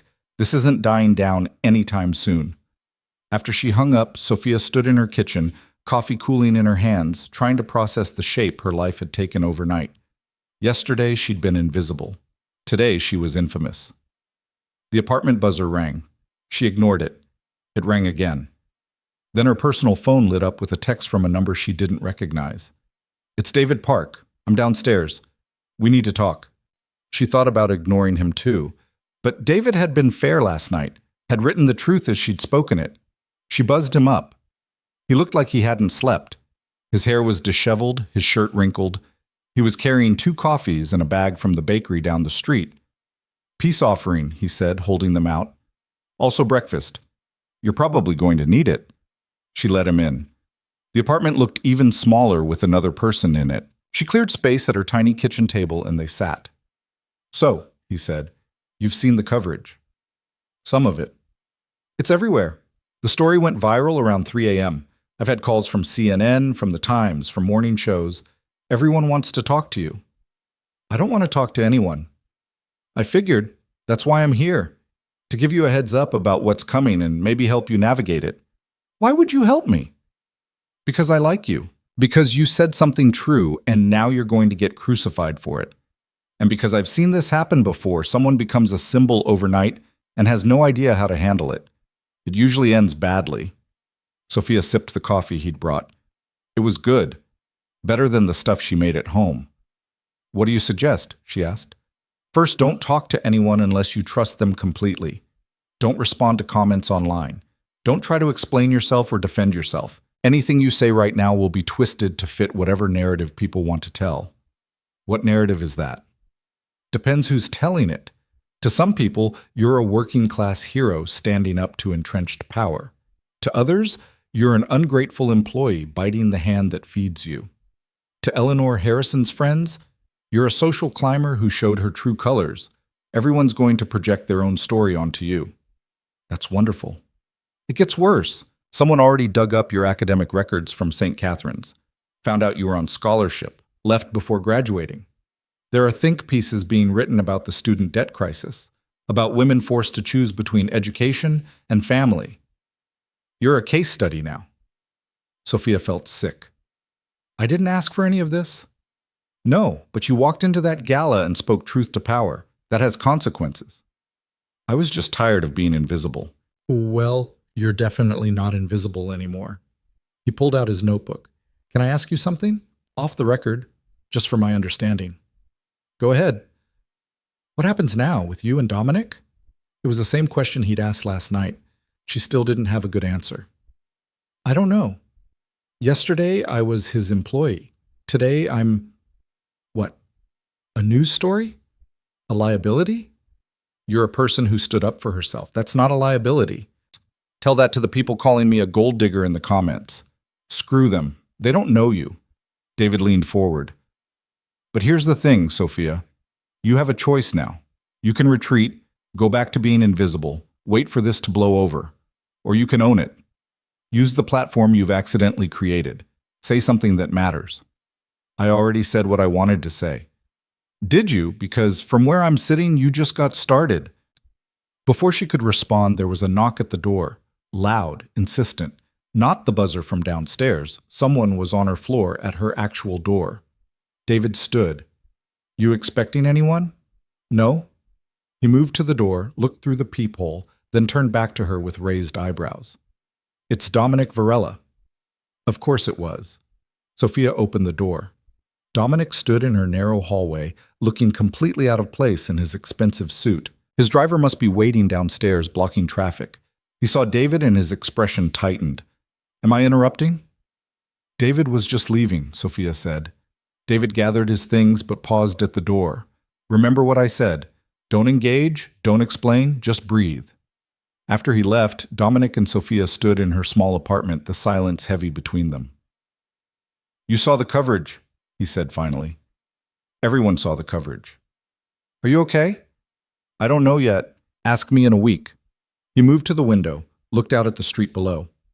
There are 3 news vans parked at my house. My lawyer's phone has been ringing nonstop. The Vandermeer's PR team called to coordinate statements. This is bigger than I thought it would be. Did you think it would be anything? Honestly, I thought we'd make a minor splash. Eleanor would be annoyed, and that would be it. I didn't think... He turned to face her. I didn't think you'd actually challenge them. I definitely didn't think you'd win. I didn't win anything. You made Eleanor Harrison leave her own event. You got standing ovations from half the room. Catherine Vandermeer gave you her personal number. That's winning. Sophia sat on her secondhand couch, suddenly exhausted. It doesn't feel like winning. It feels like I broke something I don't know how to fix. Dominic sat beside her, careful to maintain distance. You didn't break it. You just exposed the cracks that were already there. That's not comforting. It's not supposed to be. It's just true. They sat in silence for a moment. Through the thin walls, Sophia could hear her neighbor's television, someone cooking breakfast, the normal sounds of a building full of people living their lives. It felt surreal that her life had exploded while everything else just continued. I need to ask you something, Dominic said, and I need you to be honest. Okay, do you regret it? Last night? Sophia thought about the confrontation, the attention, the way her privacy had evaporated overnight, about the strangers who'd thanked her, the enemies she'd made, the platform David said she'd created.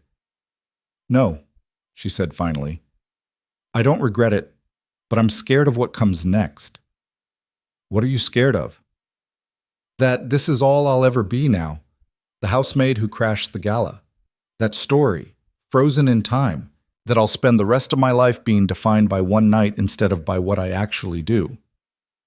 So do something else, something bigger. Like what?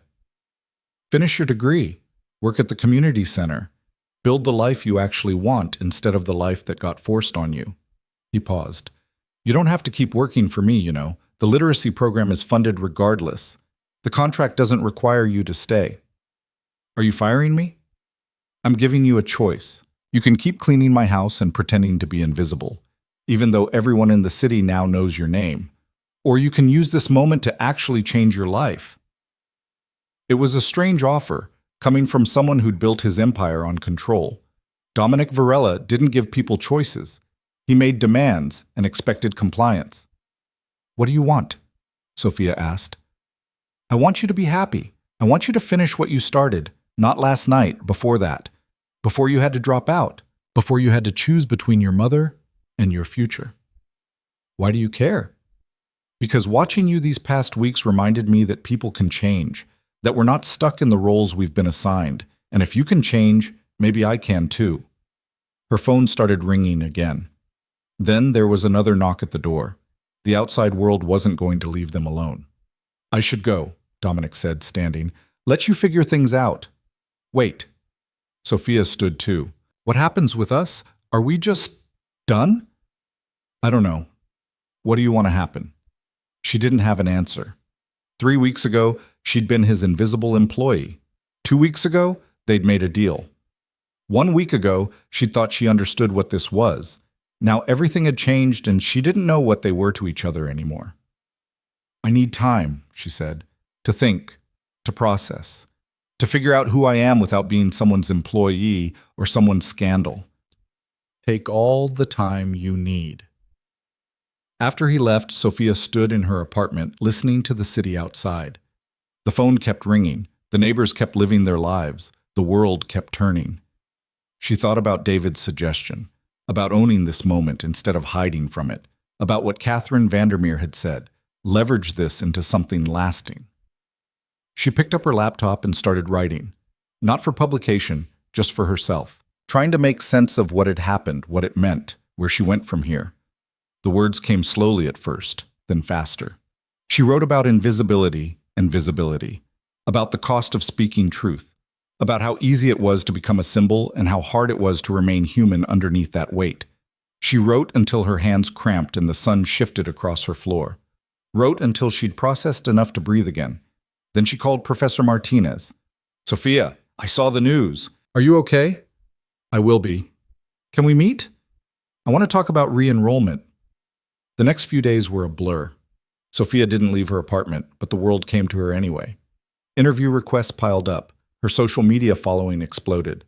Someone started a crowdfunding campaign to send her to college that raised $20,000 before she even knew it existed. Carmen came by with food and updates from the mansion. The other staff didn't know what to make of Sophia's transformation. Some were proud.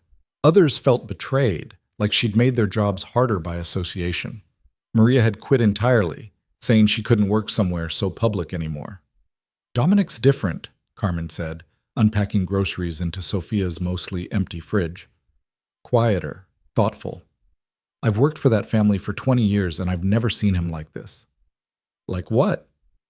Like he's actually considering who he is instead of just going through the motions. Margaret Chen called, invited Sophia to lunch when things calmed down. Just two women who've both told Eleanor Harrison where to go, she said. We should compare notes. Andrew Vandermeer sent a text. My mother wasn't kidding about helping. When you're ready to talk, she's ready to listen. But the person Sophia kept thinking about was her mother, wondering what she would have made of all this, whether she'd be proud or horrified, whether she'd understand why Sophia had chosen visibility over safety. She found her mother's journal in the box where she'd stored her things.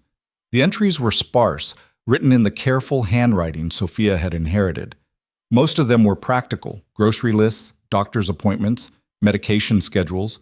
But near the end, there was an entry that stopped Sophia cold.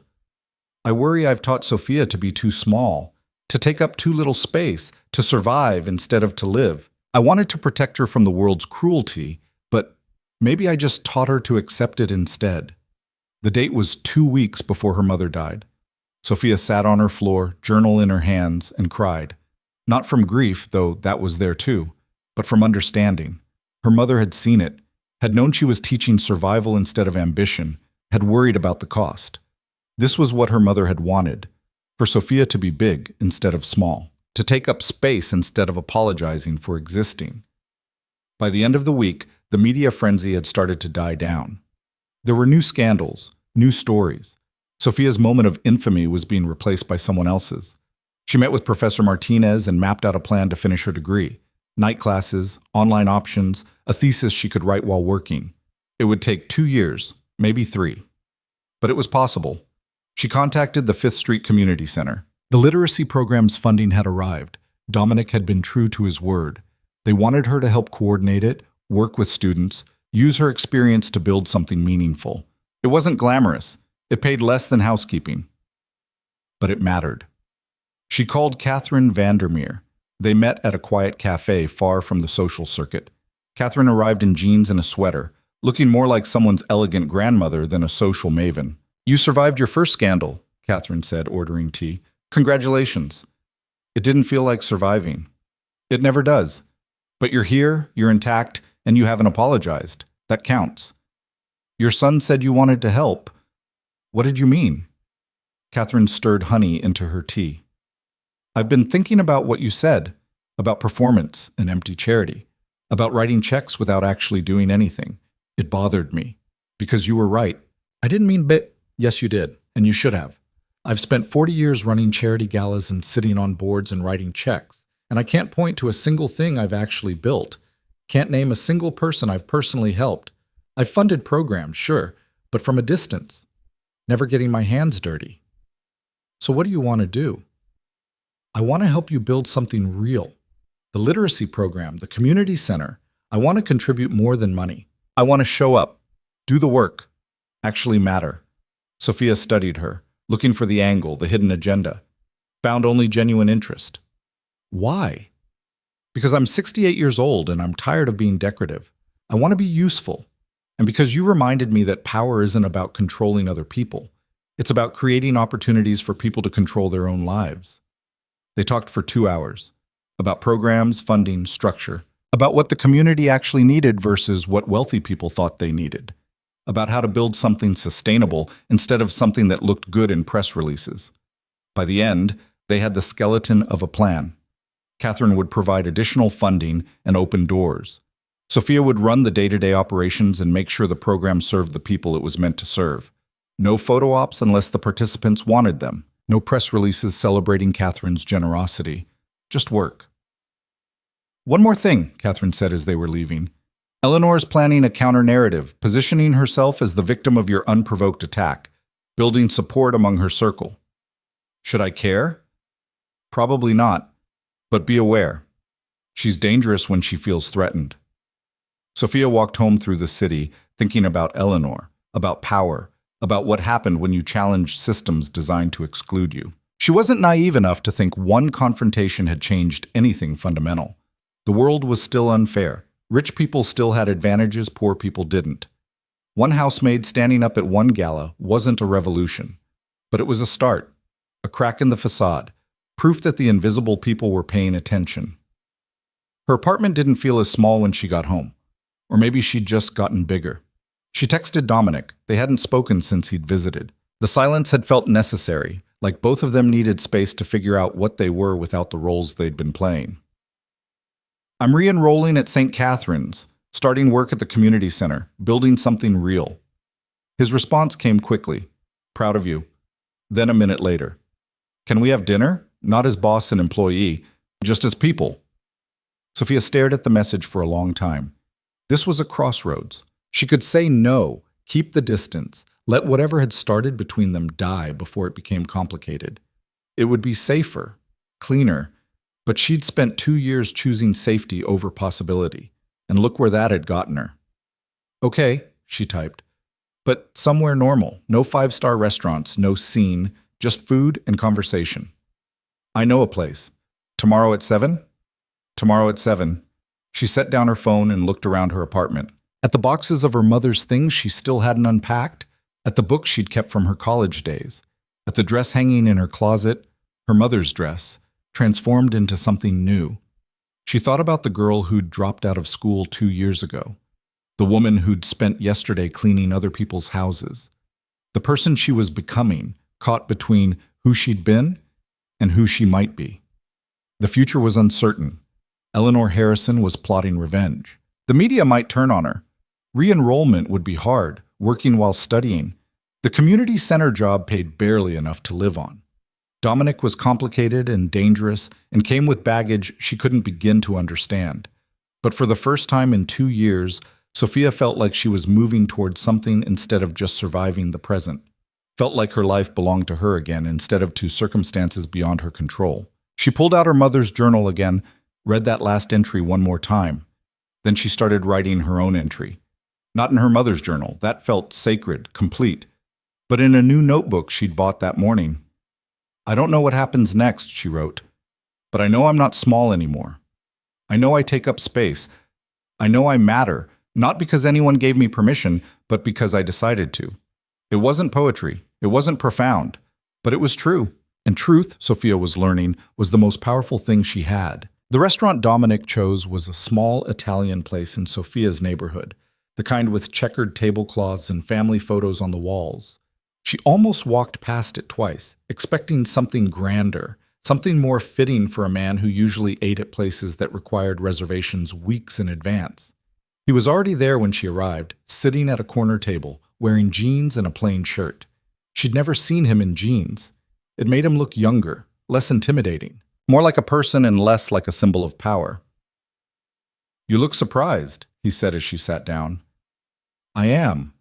I was expecting somewhere with a wine list longer than my thesis. I thought we agreed on normal. We did. I just didn't think you knew what normal was." He smiled at that, a real smile that reached his eyes. "I'm learning." The waiter brought menus and water. Sophia ordered pasta because it was cheap and she was still thinking like someone who counted pennies. Dominic ordered the same thing, which somehow felt significant. "So," he said after the waiter left, "you're really doing it. Going back to school." "I am. Classes start in 2 weeks. Night program, 3 classes to start. If I can handle the workload, I'll add more next semester." "What about work?" "The community center offered me a position. Literacy program coordinator. It's not much money, but it's enough. And it matters." "It does matter." He paused. "I talked to Carmen. She said you submitted your resignation." "I did. 2 weeks' notice, like the contract requires. Though I figure I probably won't be welcome back at the house anyway, after everything that happened." "You'd be welcome. The staff misses you. Even Maria, though she'll never admit it." "Maria quit." "She came back. Said the new place was too quiet, too normal." Dominic traced patterns in the condensation on his water glass. "But I understand why you can't come back. It wouldn't make sense anymore. You're not that person." "What person?" "The invisible one. The one who cleaned my library and never spoke unless spoken to. That Sophia is gone." "Is that a bad thing?" "It's the best thing that could have happened, to both of us." Their food arrived. They ate in comfortable silence for a while, the kind of silence that didn't need filling. Sophia watched Dominic navigate his pasta like a normal person, not like someone who usually had chefs preparing multiple courses. "Can I ask you something?" she said finally. "Anything." "What happened to you after the gala? You said you changed, but what does that actually mean?" Dominic set down his fork, considering. "I started paying attention. To the people who work for me, to the businesses I run, to the impact I have. I always told myself I was doing good, creating jobs, supporting the economy, all the justifications rich people make, but I never actually looked at the cost, at who got hurt in the process." And now you're looking? Now I'm looking, and I don't like what I see. He met her eyes. I had a meeting with my business managers last week, told them we're changing how we operate. Fair wages across all our holdings. Better working conditions. No more cutting corners to maximize profit. How'd they take that? About as well as Eleanor took you telling her the truth. Lot of resistance, lot of concern about the bottom line. But I'm done optimizing for profit at the expense of people. That's going to cost you. Money I have, integrity is harder to recover once it's gone. Sophia studied him, looking for the angle, the performance. Found only exhaustion and something that looked like genuine regret. Why are you telling me this? She asked. Because you asked, and because I don't want there to be performance between us anymore. No roles, no pretending, just honesty. That's terrifying. Yeah, he agreed. It really is. They finished eating and ordered coffee. The restaurant was filling up with the dinner crowd, couples on dates, families with young children, people living ordinary lives. Sophia realized this was the first time she and Dominic had been alone together outside his house or the gala. The first time they'd existed in the same space as equals instead of employer and employee. What happens now? Dominic asked. With us, I mean. It was the question she'd been avoiding thinking about, the one that didn't have an easy answer. I don't know. A month ago, you were my boss. 3 weeks ago, we made a deal that was basically a transaction. 2 weeks ago, I was preparing to be your scandal. Now we're sitting in a restaurant having coffee, and I have no idea what we are to each other. Does it have to be defined? Eventually. Otherwise, we're just drifting, and I'm done drifting. Dominic nodded slowly. Fair enough. So let me be clear about what I want. I want to see where this goes. Not because of obligation or guilt or any hangover from our previous relationship, but because I like who I am around you. Because you make me want to be better. Because when I think about the future, you're in it. Sophia's heart was doing complicated things in her chest. That's a lot. It is. And I know it's fast and probably messy and definitely complicated, but I'm tired of pretending I don't feel what I feel. What if I'm not ready? What if I need time to figure out who I am without being defined by someone else? Boss, employee, girlfriend, whatever? Then we take time. We go slow. We figure it out as we go. He reached across the table, stopped just short of taking her hand. I'm not asking you to make a decision right now. I'm just asking you not to close the door. Sophia looked at his hand, almost touching hers, thought about how easy it would be to reach the rest of the way, how complicated it would make everything, how terrifying and exhilarating and impossible to predict. Okay, she said. The door stays open. But I need you to understand something. I'm going back to school. I'm building a career. I'm creating a life that belongs to me. And whoever is part of that life needs to support that, not try to control it or shape it or make it fit their needs. I understand. Do you? Because your whole life is about control, about shaping outcomes and managing situations. Can you actually let go of that? I don't know, he said honestly, but I want to try. For the first time in my life, I want to try being someone other than who I've always been. They left the restaurant and walked through Sophia's neighborhood. The streets were busy with evening foot traffic, people heading home from work or out for the night. No one looked at them twice. No cameras, no whispers, no performance required. Just two people walking. I got a call from Eleanor's lawyer, Dominic said as they walked. She's threatening to sue you for defamation. Can she do that? She can try. She won't win. Everything you said was either opinion or provably true, but she's going to make it difficult. Drag it out, make it expensive, hope you'll back down. I won't. I know. That's why I had my legal team draft a response. Basically told her that if she pursues this, we'll countersue for harassment and make public every questionable thing she's done in the past decade. She backed down within an hour. Sophia stopped walking. You didn't have to do that. Yes, I did. She was trying to use the legal system to punish you for speaking. That's exactly the kind of abuse of power you called out at the gala. I wasn't going to let it stand. Thank you. You don't have to thank me for basic decency. In my experience, basic decency is pretty rare, especially from people with power. They reached Sophia's apartment building. The evening was cool, the city settling into its nighttime rhythm. Sophia knew she should go inside, let the evening end before it became something she wasn't ready for. But she didn't want it to end yet. "Want to come up?" she asked. "The apartment's small and kind of depressing, but I have wine. Cheap wine, but wine." "I'd like that." They climbed the 3 flights to her floor. Sophia unlocked the door, suddenly self-conscious about the space. It looked even smaller than usual, even more worn. But Dominic didn't seem to notice or care. He took off his shoes at the door without being asked, settled onto her second-hand couch like he belonged there. She poured wine into mismatched glasses and sat beside him, leaving careful space between them. "This is nice," he said. "Nice? It's a shoebox." "It's yours. That makes it nice." They talked for hours, about everything and nothing, about Dominic's childhood, growing up with a father who saw people as assets to be leveraged, about Sophia's mother, who'd sacrificed everything so her daughter could have opportunities she never had, about books they'd read, places they wanted to go, futures they'd imagined before life had gotten in the way. Somewhere around midnight, Sophia fell asleep on his shoulder. She woke a few hours later to find him still there, still awake, watching her with an expression she couldn't quite read. "You should have woken me," she said, sitting up. "You looked peaceful. I didn't want to disturb that." "What time is it?" "Almost 3. "You should go home, get some sleep." "Probably." But he didn't move. "Can I tell you something?" "Always." "I've never done this before. Sat on someone's couch in the middle of the night just talking. Never fallen asleep with someone without it being about sex or strategy or some agenda I was working. This is new for me. All of it. It's new for me too. Different new, but still." "Are you scared?"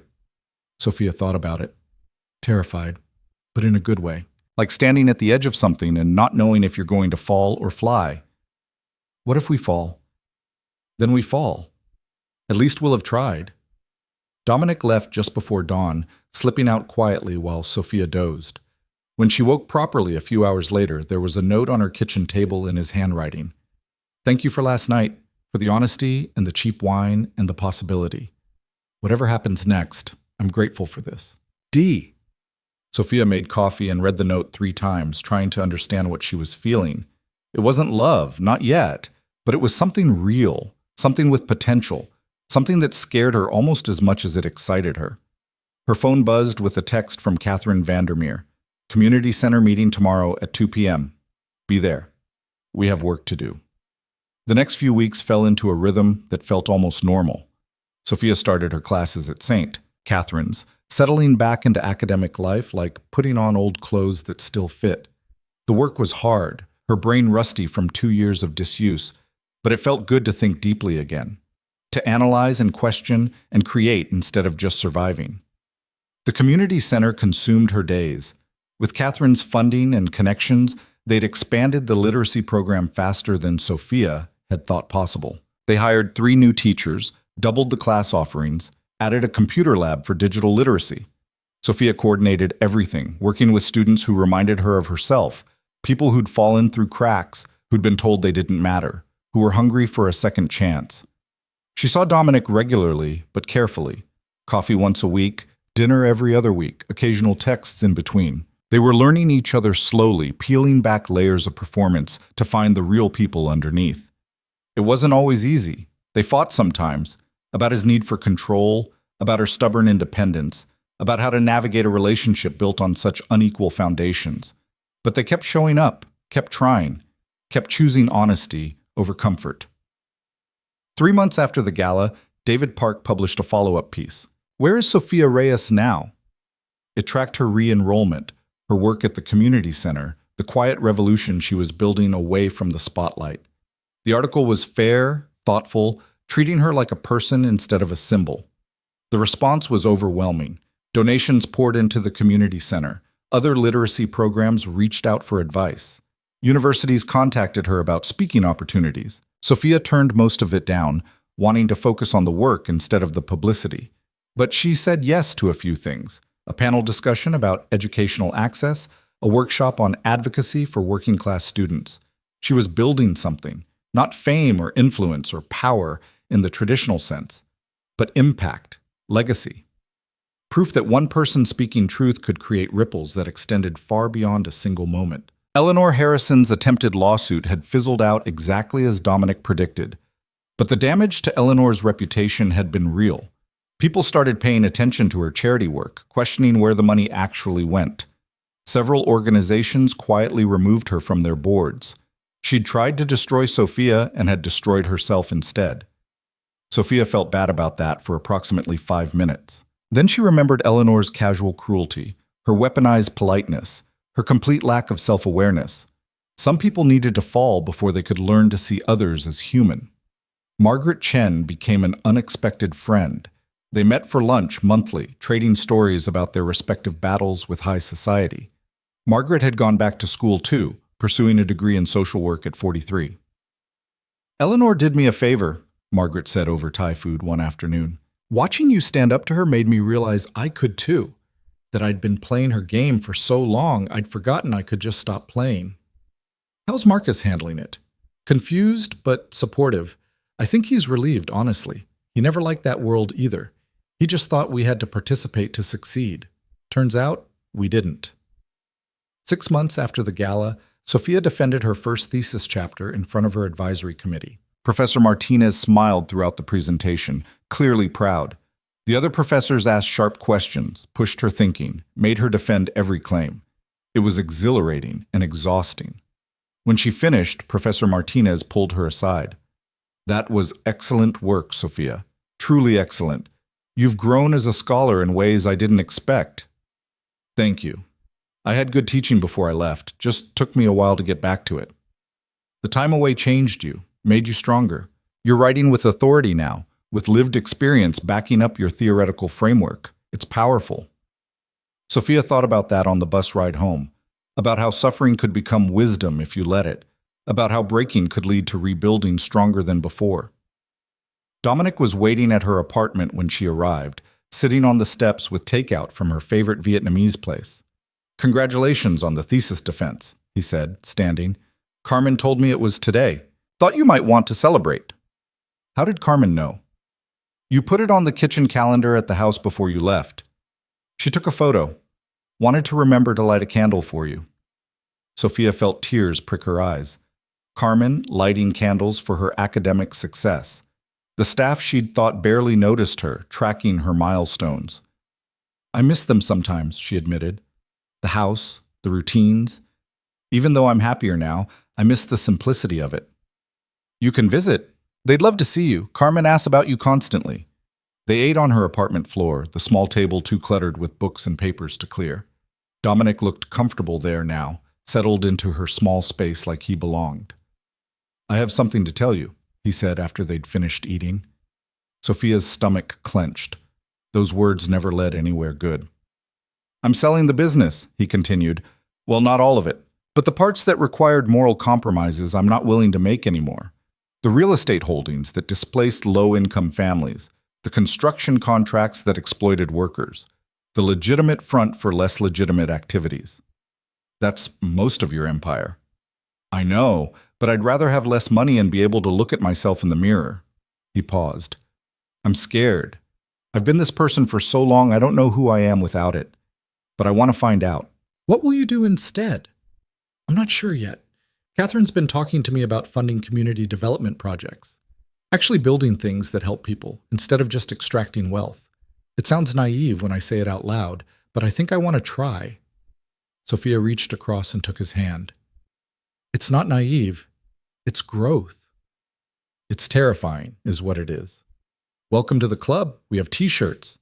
He laughed and the tension broke. They cleaned up dinner and settled on the couch, Sophia's head on his shoulder, his arm around her waist. It felt easy now, natural. The careful distance they'd maintained had gradually closed until they fit together without thinking about it. "Can I stay?" he asked. "Just to sleep, nothing else. I just don't want to be alone tonight." "Yeah, you can stay." They fell asleep on her couch, too tired to move to the bedroom. Sophia woke once in the middle of the night to find Dominic still there, his breathing steady, his face peaceful. This man who'd started as her employer, who'd tried to use her as a joke, who'd accidentally helped her find herself again. Life was strange, full of unexpected turns and unlikely redemptions. A year after the gala, The community center held an open house to celebrate the literacy program's expansion. Sophia had invited everyone who'd been part of the journey: students, teachers, donors. Catherine Vandermeer showed up with a check for another year of funding. Margaret and Marcus Chen came with their teenage daughter. David Park brought a photographer from the Metropolitan to cover the event properly, not as gossip, but as real news about community impact. And Dominic came, quietly, staying in the background, helping set up chairs and arrange food. No cameras on him, no attention, just work. The students gave presentations about what the program had meant to them. A 50-year-old woman who'd learned to read and was now helping her grandchildren with homework. A young man who'd gotten his GED and was starting community college. A single mother who'd learned English and found better work. Sophia watched them share their stories and felt something she hadn't felt in years: pride. Not in herself, though she'd worked hard, but in what they'd built together. In the proof that people could change, that systems could shift, that power could be used to build instead of control.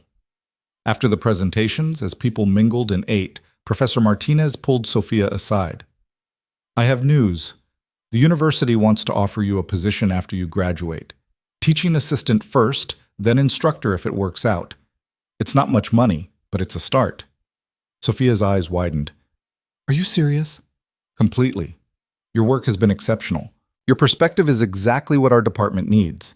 And frankly, the students would benefit from having someone who understands that education isn't just theoretical, that it's survival and hope and transformation." "I don't know what to say." "Say you'll think about it. You don't have to decide now, but the offer is real." Sophia found Dominic later, helping wash dishes in the community center's small kitchen. "You're doing dishes," she observed. "Dominic Varela is doing dishes." "I'm learning valuable life skills. Don't mock me." She laughed and grabbed a towel, drying while he washed. They worked in comfortable silence until the dishes were done and the kitchen clean. "The university offered me a job," she said. "Teaching position, after I graduate." "That's incredible. Are you going to take it?" "I don't know. It's everything I wanted before I had to drop out. But I'm not the same person who wanted that anymore. I'm not sure if teaching is where I'm supposed to be or if this," she gestured at the community center around them, "is where I belong." "Why can't it be both?" "Can it?" "Why not? Teach part-time, work here part-time. Build the life you want instead of choosing from predetermined options." Sophia leaned against the counter, considering. She'd spent so long thinking in terms of either education or survival, either visibility or safety, either this path or that one. But maybe life didn't require those binary choices. Maybe she could build something more complex, more true to who she actually was. "You're right," she said. "I can do both." "I'm occasionally right. Don't get used to it." The open house wound down. People left in groups, still talking, still energized. Sophia and Dominic walked home together through the city streets, the late spring air warm and promising. "I've been thinking," Dominic said as they walked, "about us, about where this is going." Sophia's heart rate picked up. "Okay." "We've been taking it slow, being careful, making sure we're not rushing into something for the wrong reasons. And that's been good. Important. But I don't want to be careful anymore. I don't want to hedge my bets or protect myself from possible hurt. I want to actually be with you, fully, no more testing the water, just diving in." Sophia stopped walking. They were on her street now, halfway between the community center and her apartment. The streetlights cast long shadows, the city quiet around them. "What are you saying?" "I'm saying I love you. I'm saying I want to build a life with you, not because of guilt or obligation or some redemption narrative, but because you're the best person I know, and I don't want to waste any more time pretending I'm not completely in love with you." The words hung in the air between them. Sophia felt like she should say something, anything, but her brain had short-circuited somewhere around "I love you." "You don't have to say it back," Dominic continued, talking faster now, nervous. "I know that's a lot, and we're still figuring things out, and you're building your own life, and I don't want to pressure you or—" Sophia kissed him, mid-ramble, mid-anxiety spiral. Just reached up and kissed him like she'd been wanting to for months but had been too careful to act on. When they pulled apart, he looked dazed. "What was that for?" he asked. "Because I love you too, you idiot. I've loved you since you showed up at my apartment at dawn with terrible coffee and actual concern. Maybe even before that, but I was too scared to admit it. You're not scared anymore? I'm terrified, but I'm done letting fear make my decisions. They stood on the sidewalk holding each other while the city moved around them. Two people who'd started in completely different worlds, who'd found each other through chaos and confrontation, who'd chosen each other every day since. So what now? Dominic asked. Now we keep building. I finish my degree. You transform your business. We work at the community center. We figure out what love looks like when it's not based on power dynamics or performance or anything except actually choosing each other. That sounds complicated. It definitely will be, but also worth it. They walked the rest of the way to Sophia's apartment hand in hand, climbed the stairs to her third-floor walk-up, settled onto her couch like they'd done dozens of times before, but different now. More certain. More real. I need to tell you something, Sophia said, about the future. Okay. I'm never going to be the kind of person who fits easily into your world. I'm always going to be too loud, too direct, too unwilling to play the game. If that's going to be a problem, it's not a problem. It's why I love you. Let me finish. I'm also never going to stop calling out injustice when I see it. Never going to stay quiet to keep the peace. Never going to choose comfort over what's right. And that means I'm probably going to make enemies, going to make your life more complicated, going to... Sophia. He took her hands, made her look at him. I know who you are. I've known since the gala. Before that, even. You're the woman who negotiated a literacy program instead of accepting a free dress, who walked into a room full of people who wanted her to fail and succeeded anyway, who stands up for people who can't stand up for themselves. That's who I fell in love with. I'm not asking you to change that. What are you asking? To let me stand beside you. To let me be someone who builds instead of someone who controls. To help me become someone worthy of being loved by you. Sophia felt tears on her face. Happy tears. Overwhelmed tears. Tears for the girl she'd been, who'd never imagined this could be her life. Tears for her mother, who'd wanted this for her even when Sophia couldn't see it. Tears for the future she was building, one choice at a time. Okay, she whispered. Yes, to all of it. 2 years after the gala, Sophia graduated from St. Catherine's University with honors. Her thesis on power dynamics in Victorian literature was selected for publication in an academic journal. Professor Martinez cried at the defense. Catherine Vandermeer attended the ceremony, sitting with Carmen and the other mansion staff who'd become Sophia's unexpected family. Dominic was there too, in the audience. No cameras or performance. Just pride and love and presence. After the ceremony, they gathered at the community center for a celebration. The literacy program had expanded to 3 locations now, serving hundreds of students. Sophia taught 2 classes at the university and coordinated the community center programs, splitting her time between theory and practice, between thinking and doing. Dominic had sold most of his questionable holdings and reinvested in community development. He and Catherine had partnered on several projects: affordable housing that actually served low-income families, job training programs, small business loans for people the banks ignored. He still made money, but now he slept better at night. Margaret Chen had gotten her social work degree and opened a practice serving immigrant families. Marcus had become her biggest supporter, using his business connections to fund her work. They'd renewed their vows last month, standing in front of friends and family and choosing each other again, but differently this time. Eleanor Harrison had disappeared from the social scene entirely. Rumor said she'd moved to the West Coast, started over somewhere. Her name didn't carry the weight of scandal. Sophia hoped she'd found peace. Hoped she'd learned something. The party at the community center went late into the night. Students shared updates on their lives. Teachers talked about curriculum. Donors mingled with the people they were helping, the barriers between them lower than they'd ever been. Near midnight, Sophia and Dominic slipped out to the roof of the building. The city spread out below them, lights twinkling, alive and complicated and full of possibility. You know what I was thinking about? Dominic said, looking out at the view. What? That dinner, 2 years ago, when I agreed to bring you to the gala. I thought I knew exactly how it would go. You'd be uncomfortable. Eleanor would be smug. I'd win some petty social victory. Everything neat and contained. That's not what happened. No, you destroyed my plan completely. Turned the whole thing into something I never expected. Sorry? Don't be. You turning my life upside down was the best thing that ever happened to me. He turned to face her, pulling something from his pocket. A small box. Sophia's heart started racing. I know we said we'd take things slow, Dominic continued, and we have, 2 years of slow, but I don't want to wait anymore. I don't want to be careful. I want to build a life with you. Officially, publicly, forever. He opened the box.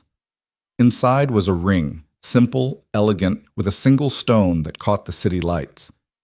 It's not the biggest diamond, he said, not the most expensive, but it belonged to my grandmother, the only person in my family who ever stood up to my father, who taught me that power could be used for good if you were brave enough. She would have loved you.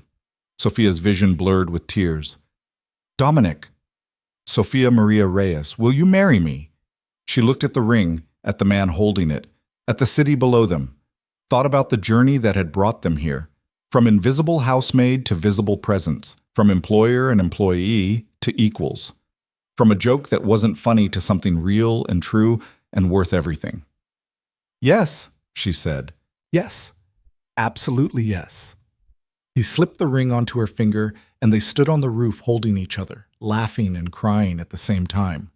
The city hummed below them, indifferent to their joy but providing the backdrop anyway.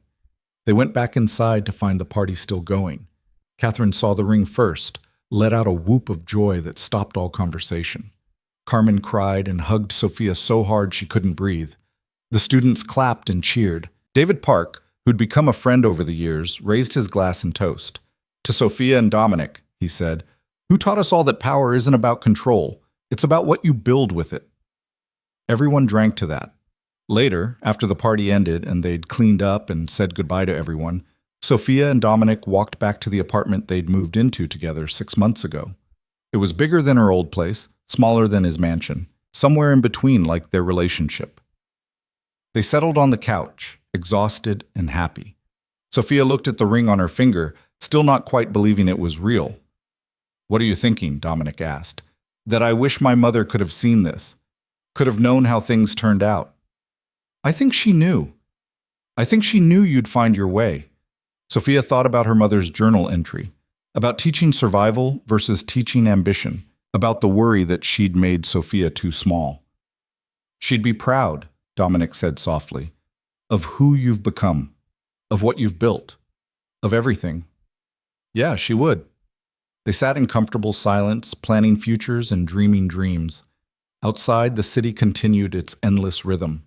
Inside, 2 people who'd found each other in the most unlikely way chose each other again, as they would every day for the rest of their lives. The story that had started as a joke, as humiliation, as one powerful man's boredom and one invisible woman's desperate bargain, had become something neither of them could have predicted. It had become real. It had become love.